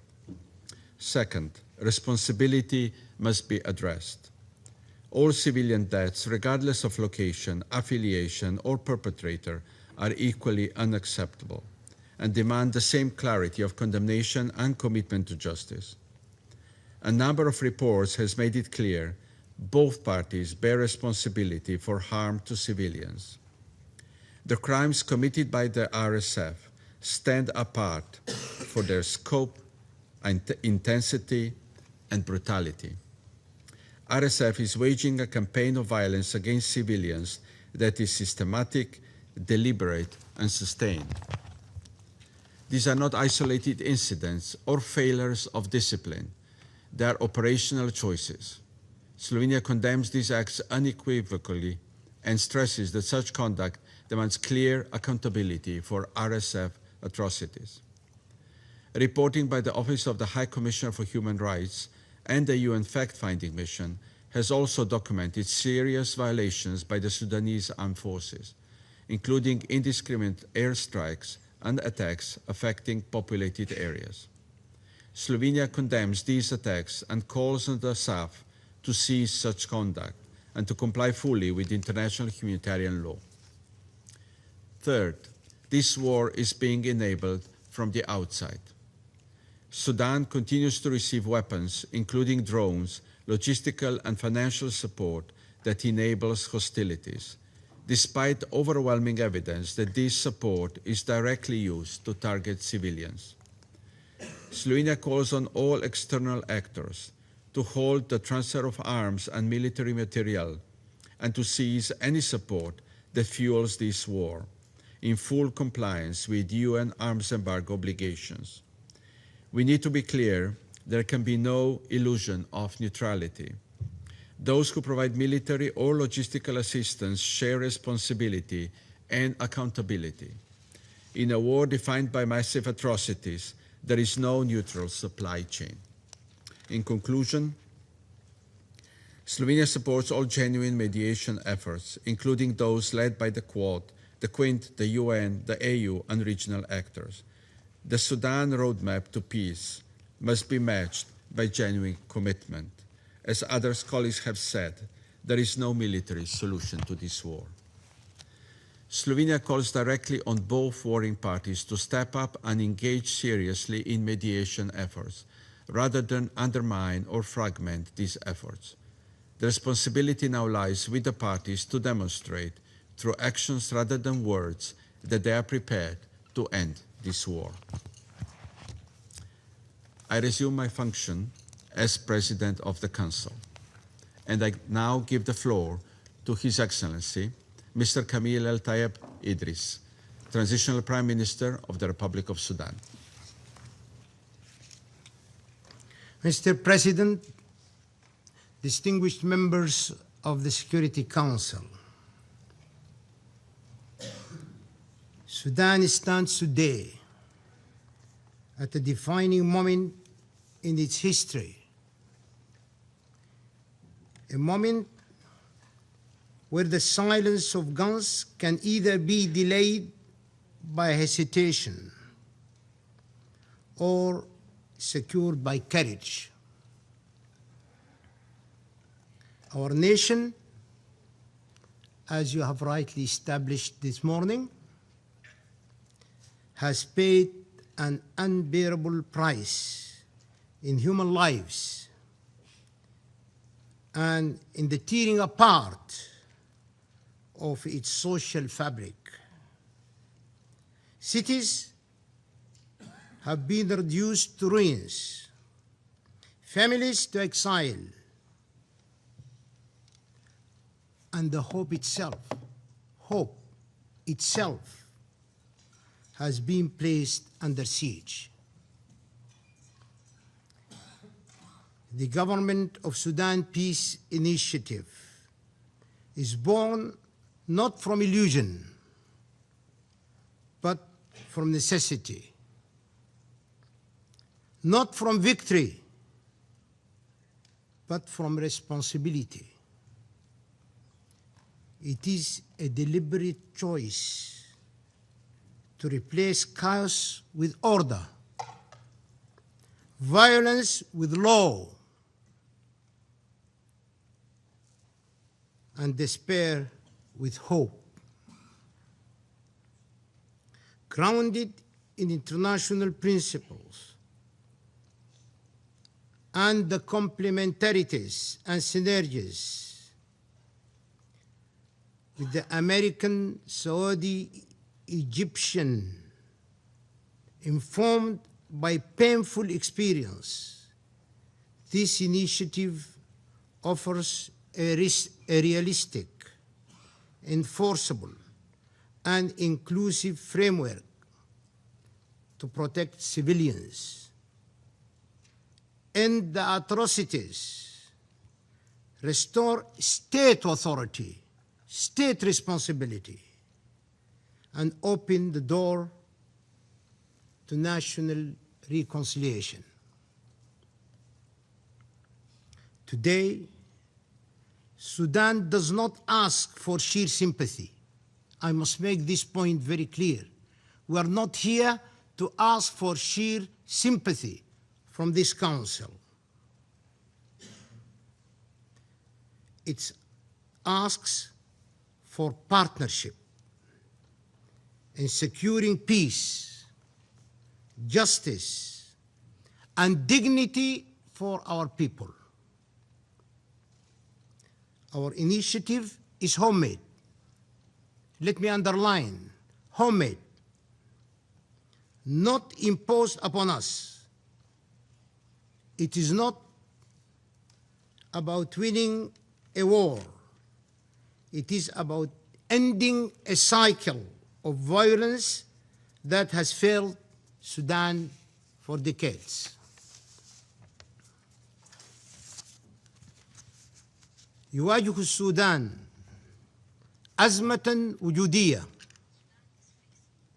نتيجة للحرب الضروس التي تشنها الميليشيا المتمردة قوات الدعم السريع سابقا في انتهاك صريح لكافة القوانين والأعراف الدولية، مما أدى إلى كارثة إنسانية غير مسبوقة وزعزعة الاستقرار الإقليمي والدولي. من أجل ذلك، وعطفاً على خارطة الطريق التي تم إيداعها إلى مجلسكم الموقر، وتكاملاً مع مبادرة السلام السعودية الأمريكية المصرية،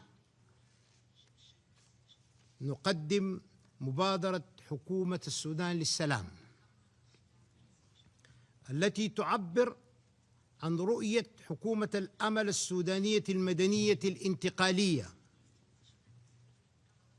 لوضع حد لهذا العدوان المسلح من الميليشيا وداعميها، ولحماية المدنيين، وحقناً للدماء، ووقفاً لمعاناة شعبنا، وصوناً لوحدة وتراب بلادنا، وحفظاً للأمن والسلم الدوليين.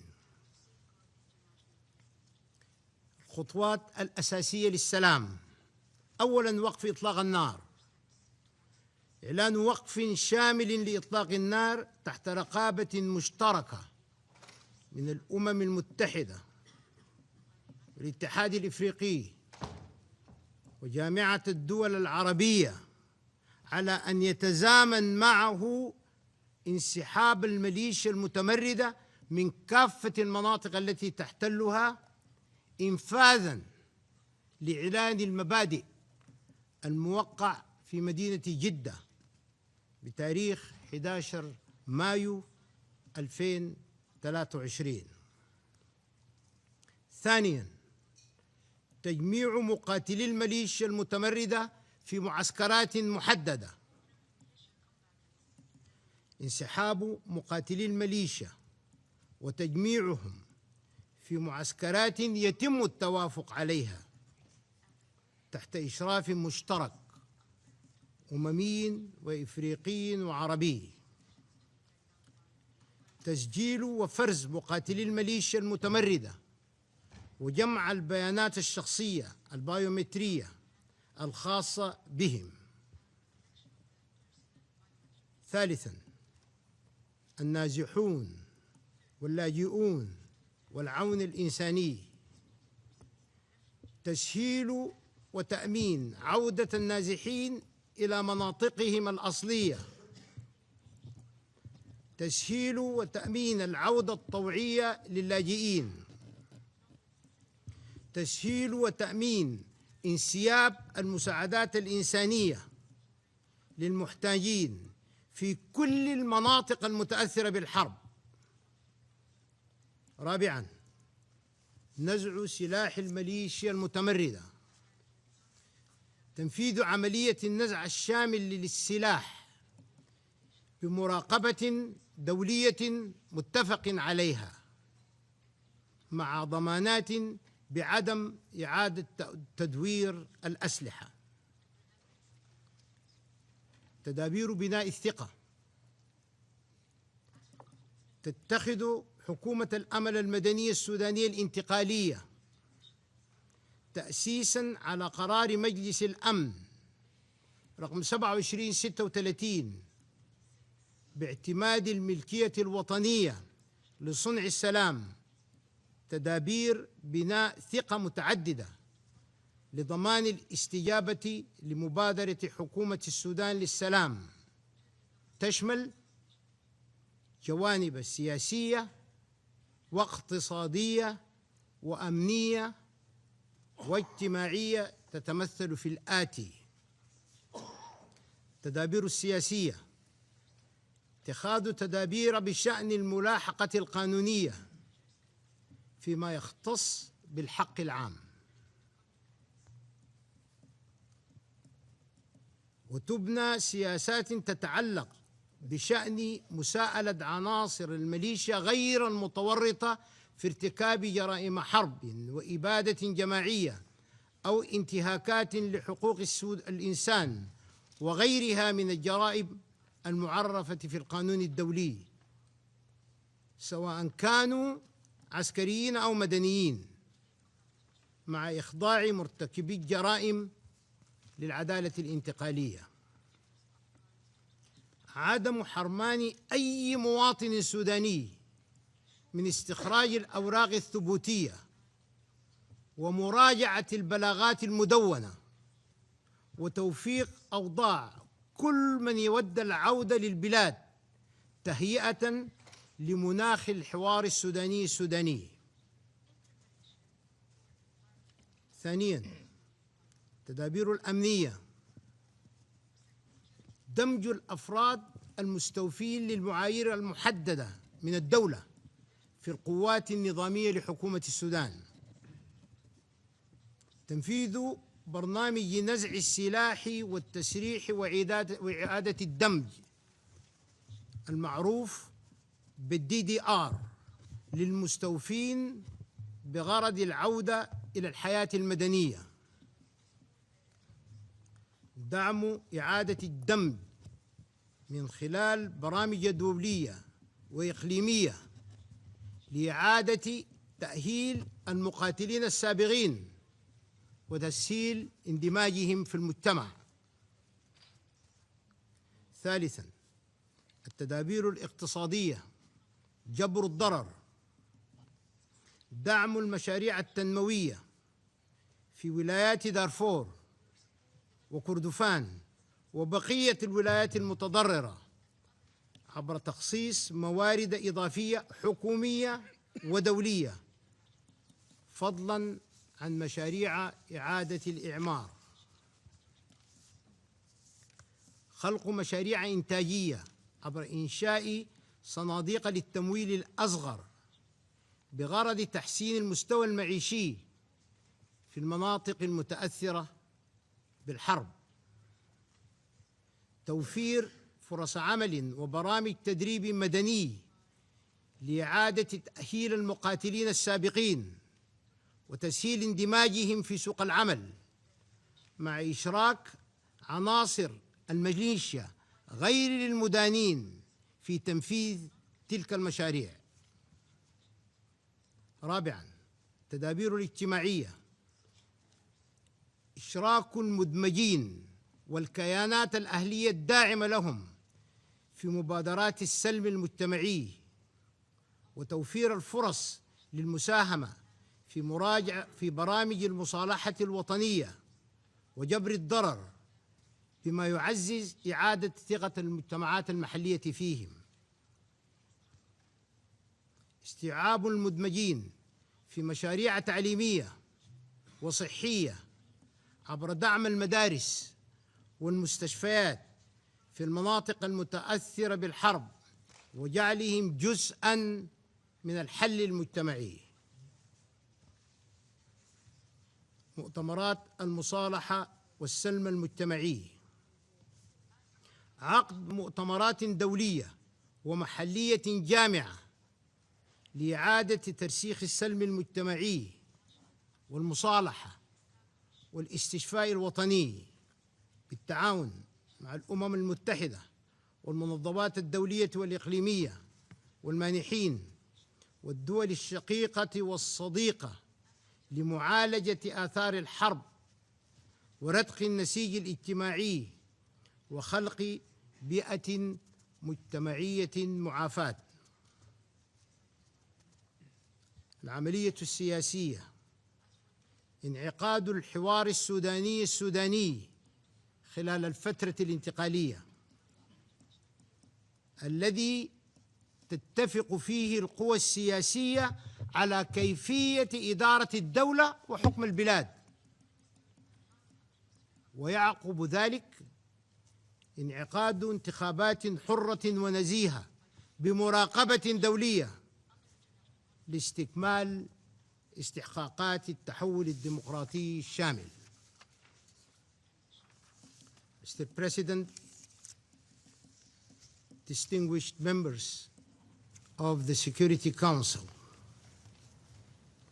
history will not remember how complex this conflict was.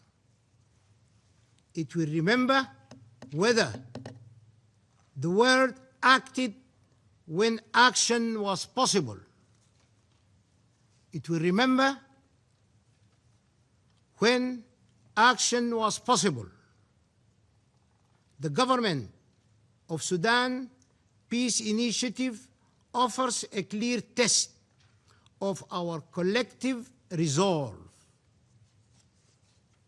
A ceasefire that can be monitored, disarmament that can be enforced, justice that is not selective, and reconciliation that is not superficial.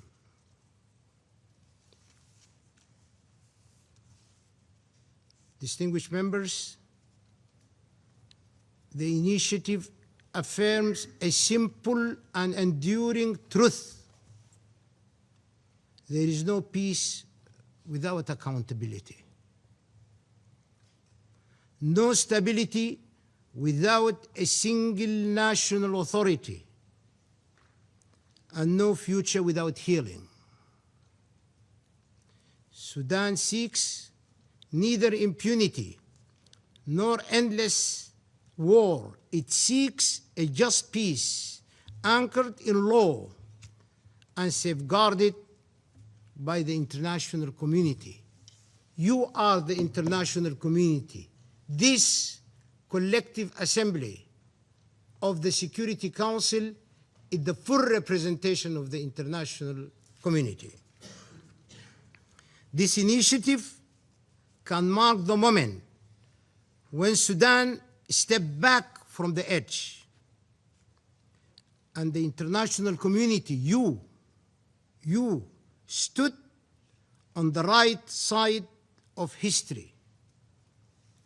Let this council be remembered not as a witness to collapse, but as a partner in recovery. I am here today, distinguished members of the Security Council, therefore, to seek your undivided attention and full support. Thank you for your attention. I thank His Excellency Mr. Idris for the statement. I now give the floor to the representative of Turkey. Mr. President, I thank ASG Chiari and Director Wosorno for their briefings and Mr. Hudson for the naked truth. I also would like to welcome His Excellency Mr. Kamil Idris, Prime Minister of Sudan. Unfortunately, the conflict in Sudan has turned to a humanitarian catastrophe. Sudan has become the largest displacement crisis in the world, and the numbers are continuing to grow. Turkey defines Sudan's unity, territorial integrity, sovereignty, and independence as one of the basic tenets of our principled approach to the region and Africa as a whole. We are deeply saddened by the recent developments in El Fasher and Kordofan. We strongly condemn the atrocities committed by the RSF against civilians and call for the urgent access of humanitarian assistance to the relevant regions.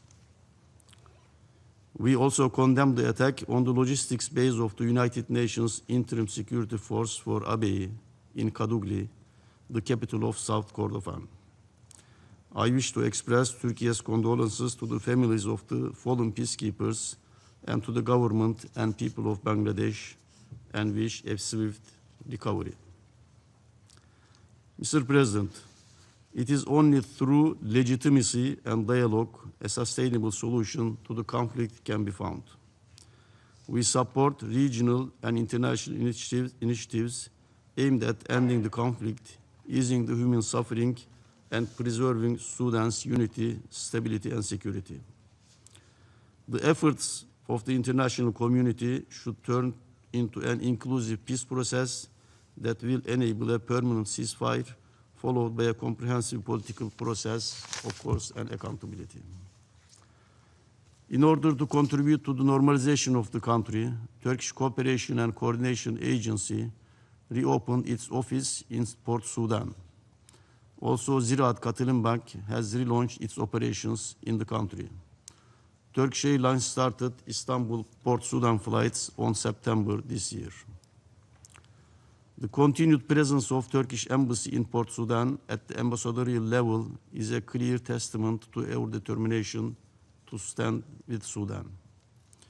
In these difficult times, we do not remain indifferent to the ongoing humanitarian situation in the country.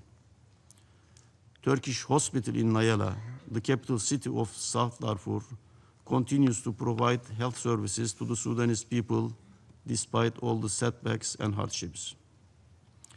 In addition to our previous humanitarian aid, 4 Turkish aid ships, 2 of them prepared by the Turkish NGOs, delivered approximately 10,000 tons of aid to Port Sudan since the summer of 2024. Turkish Ministry of Health has sent 64 tons of medical supply to help Sudanese people fight cholera in this July. In cooperation with Turkish Disaster and Emergency Management Authority and the International Organization for Migration, arrangements of the shipment of 30,000 tents were completed. First shipment already arrived. Rest of the tents will be delivered soon. Mr. President, in the midst of growing number of global crises and challenges, Sudan must not be allowed to fade from the international community's focus. That's why I appreciate the initiatives by His Excellency Prime Minister very much. Establishment of a reliable ceasefire, sustainable and safe delivery of humanitarian aid remains to be urgent needs. People of Sudan must be freed from the grip of violence and death. Turkey once again underscores its firm support for the people of Sudan and appeals to the international community to enhance and enforce efforts to end the conflict, and thank you. I thank the representative of Turkey for the statement, and I give the floor to the representative of Egypt. سيد الرئيس، اسمحوا لي بداية أن أرحب بتواجد دولة رئيس الوزراء السودان الدكتور كامل إدريس بيننا اليوم في هذه الجلسة التي تنعقد في لحظة فارقة من تاريخ السودان الشقيق على نحو ما تفضل به دولة رئيس الوزراء منذ دقائق. يمر خلالها هذا الجار العزيز على قلوب المصريين جميعا بأزمة عميقة تحمل تداعيات سلبية وخطيرة على الأمن والاستقرار الإقليمي والدولي، وعلى دول جوار السودان بشكل خاص، باعتبارها الأشد تأثراً بالأزمة والأكثر تحملاً لأعبائها. سيد الرئيس، أعضاء المجلس الموقر، انخرطت مصر على مدار العامين الماضيين في كافة الجهود الدولية الرامية لاستعادة استقرار السودان، إدراكاً منا لمكامن الخطر المتعددة لهذا الصراع، خاصة بالنظر إلى موقع السودان الاستراتيجي في قلب القارة الإفريقية وحدوده المشتركة مع 7 دول وسواحله الطويلة الممتدة على البحر الأحمر، وتداعيات انتشار عوامل الفوضى وانعدام الأمن، والتي تشمل تهديد أمن وسلامة الملاحة في البحر الأحمر وتقويض الاستقرار في منطقة القرن الإفريقي، وانتشار الإرهاب والجريمة المنظمة وتزايد موجات الهجرة غير الشرعية وتهريب السلاح والبشر، وجميعها عوامل قد تحول السودان لا قدر الله إلى أزمة تهدد السلم والأمن الدوليين وليس فقط محيطه الإقليمي. وفي هذا السياق تواصل مصر جهودها ومساعيها الرامية إلى وقف الحرب في السودان بالتعاون والتنسيق مع كافة الشركاء الدوليين والإقليميين، حيث تشارك مصر ضمن الآلية الرباعية الدولية من أجل وضع حد لمعاناة الشعب السوداني الشقيق وتسوية الأزمة السودانية من خلال العمل على التوصل إلى هدنة إنسانية شاملة في أقرب وقت ممكن، بما يؤدي إلى وقف مستدام لإطلاق النار يتضمن إقامة ملاذات وممرات إنسانية آمنة لتوفير الحماية للمدنيين السودانيين بالتنسيق الكامل مع مؤسسات الدولة السودانية، وذلك بالتوازي مع مساعي تدشين عملية سياسية شاملة يقودها الأشقاء السودانيون.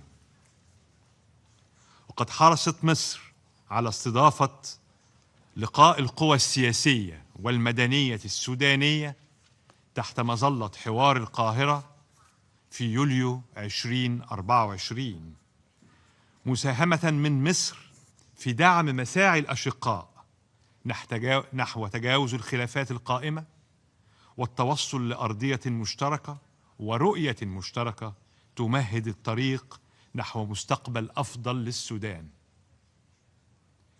كما لا تدخر مصر جهداً في تقديم كافة سبل الدعم للآليات والمسارات التي تهدف إلى إنهاء الصراع في السودان، لا سيما في إطار الاتحاد الإفريقي ودول جوار السودان وغيرها من المحافل، إيماناً منها بأهمية تكامل وتضافر الجهود الدولية والإقليمية في هذا الاتجاه. وتشيد مصر في هذا الصدد بالجهود التي يبذلها السكرتير العام للأمم المتحدة ومبعوثه الشخصي للسودان السيد رمضان العمامرة، وبدوره في العمل على تقريب وجهات النظر بين مختلف الأطراف من أجل استعادة السلام وتحقيق الاستقرار في السودان. ويقدر وفد مصر أهمية مواصلة التعاون البناء وتعزيز الثقة بين الحكومة السودانية والأمم المتحدة وهيئاتها في مختلف مجالات العمل والتعامل مع الأزمة، خاصة المجال الإنساني. كما تدين مصر الاعتداء الغاشم على حفظة السلام الأمميين في كادوغلي، وتدعو المجلس إلى اتخاذ تدابير حاسمة لحماية حفظة السلام ومحاسبة المتورطين في هذا الاعتداء. وتشدد مصر على ضرورة وقف التدفق غير المشروع للسلاح والمرتزقة والمقاتلين الأجانب إلى الأراضي السودانية، وبما من شأنه أن يعزز من جهود إنهاء الصراع وحقن الدماء والحد من موجات النزوح واللجوء. وتطالب مصر أيضا المجتمع الدولي باتخاذ التدابير اللازمة لوقف الانتهاكات الصارخة لمبادئ القانون الدولي الإنساني والجرائم التي يتم ارتكابها في حق المدنيين الأبرياء في إقليمي دارفور وكردفان، خاصة عقب سقوط مدينة الفاشر. ويشدد وفد مصر في هذا الصدد على ثوابت الموقف المصري تجاه السودان الشقيق، ويحذر من انتهاك الخطوط الحمراء التي تمس مباشرة بمقتضيات الأمن القومي المصري، والذي يرتبط ارتباطا مباشرا بالأمن القومي السوداني، وهي الخطوط التي تضمنها بيان رئاسة الجمهورية المصرية الصادر في 18 ديسمبر الجاري، وفي مقدمتها الحفاظ على وحدة أراضي السودان وحماية سلامته الإقليمية واحترام سيادته والرفض القاطع لأي محاولات لتقسيمه أو الإخلال بوحدته والعبث بمقدراته. كما نؤكد على دعم مصر الكامل للمؤسسات الوطنية السودانية، رفضا قاطعا إنشاء أي كيانات موازية أو الاعتراف بها، باعتبار أن ذلك يمس وحدة السودان وسلامة الأراضي.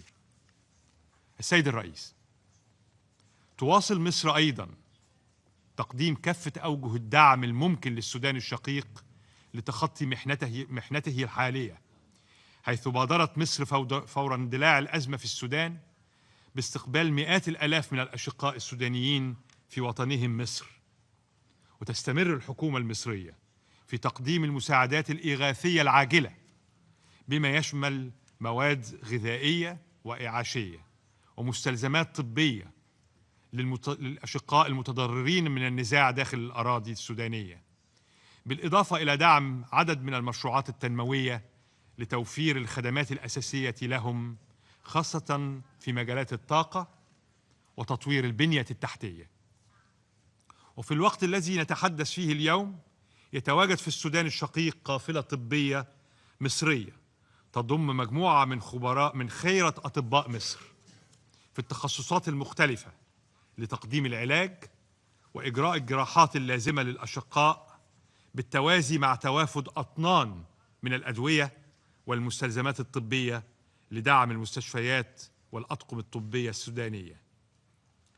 سيد الرئيس، إن الوضع في السودان حاليا لا يجب أن يكون مجالا للتنافس أو ساحة للتناحر، بل إنه يتحتم علينا جميعا التعاون والتنسيق المخلص والشفاف من أجل الخروج بالبلاد من هذا المعترك والتوصل في أسرع وقت لهدنة إنسانية تسمح بتعزيز نفاذ المساعدات والإغاثة اللازمة لملايين النازحين من الشعب السوداني، يعقبها الانخراط في مفاوضات للتوصل إلى وقف دائم لإطلاق النار، ثم استئناف العملية السياسية بما يسمح بنجاح الفترة الانتقالية في السودان. ختاماً، أعاود التأكيد على تضامن مصر الكامل مع السودان الشقيق في مساعيه لتخطي الأزمة الحالية، وسوف تواصل مصر دعم الشعب السوداني بكل قوة لتمكينه من استعادة حقه المشروع في حياة كريمة، دولة آمنة تحقق طموحات شعبه وتحافظ على مقدراته وتنطلق به إلى آفاق التقدم والتنمية والرخاء. وهنا أدعو المجلس الموقر لتسجيل ودراسة الرسائل الهامة والنقاط الحيوية التي وردت في بيان معالي رئيس الوزراء السوداني، ونرجو اعتبارها مدخلاً أساسياً في خطة المجلس المستقبلية الهادفة لإيقاف الحرب ورفع المعاناة عن الأشقاء السودانيين. شكراً سيد الرئيس. I thank the representative of Egypt for the statement. And now I give the floor to the representative of United Arab Emirates. Mr. President, I thank Assistant Secretary General Mr. Khalid Khiari and Director of Operations and Advocacy Ms. Edem Wasornu for their briefings on the catastrophic situation in Sudan.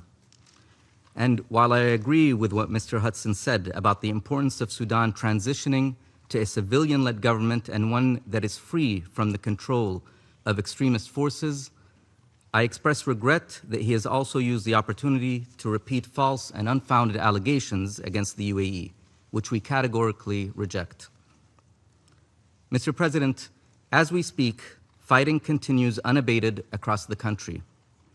Despite repeated calls from the Quad and others to secure a humanitarian truce that would enable a surge of life-saving assistance into and across Sudan, the warring parties choose to continue their military operations and violate international law. Just this month, the conflict has crossed yet another red line with a direct attack against the United Nations. The United Arab Emirates unequivocally condemns the heinous drone attack against UNIFSA's logistics base in Kadugli, which resulted in the tragic deaths of UN peacekeepers and represents a serious escalation. Those responsible must be held accountable.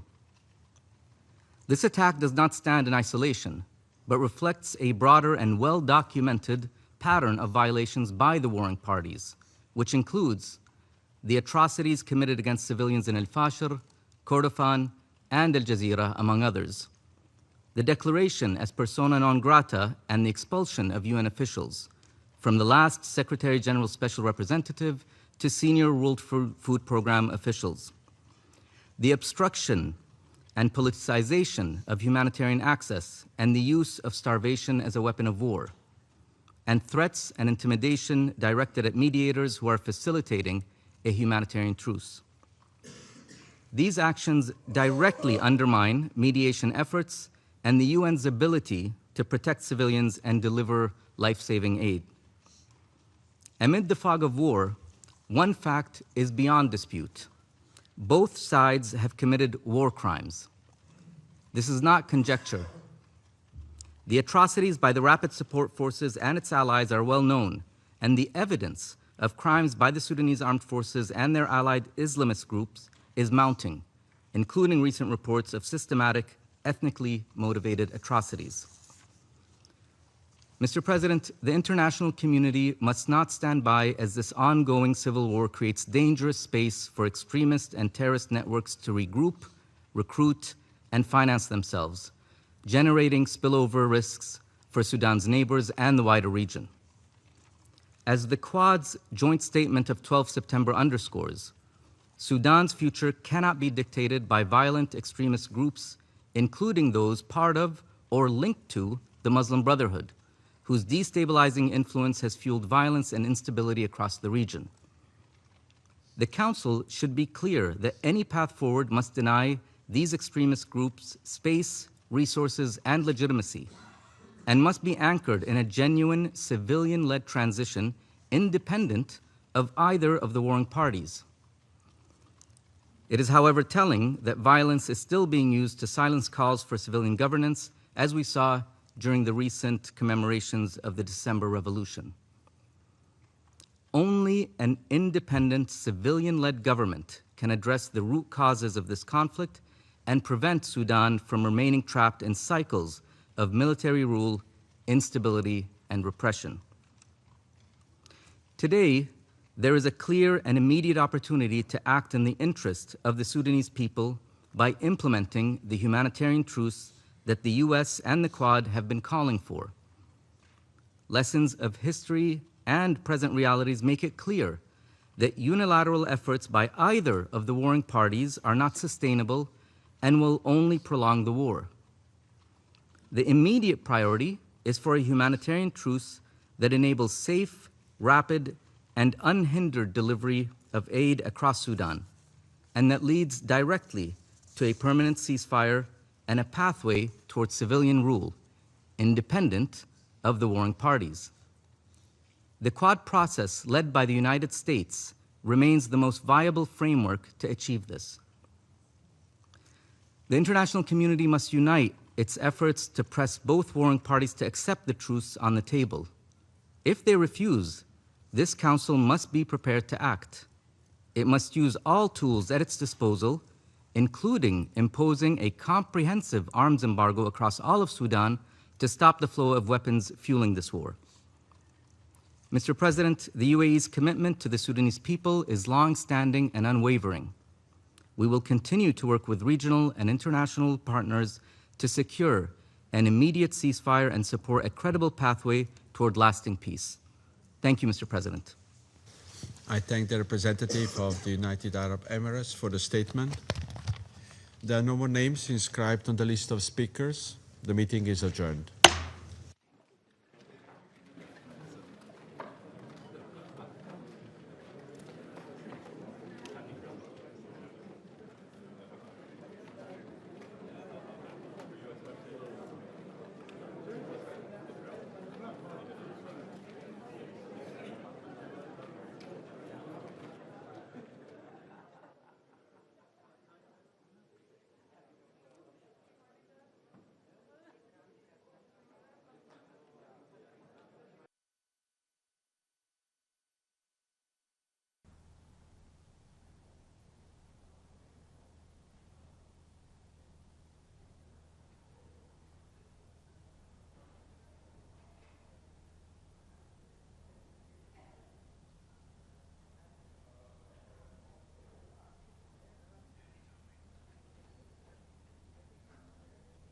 Tom, Hesed.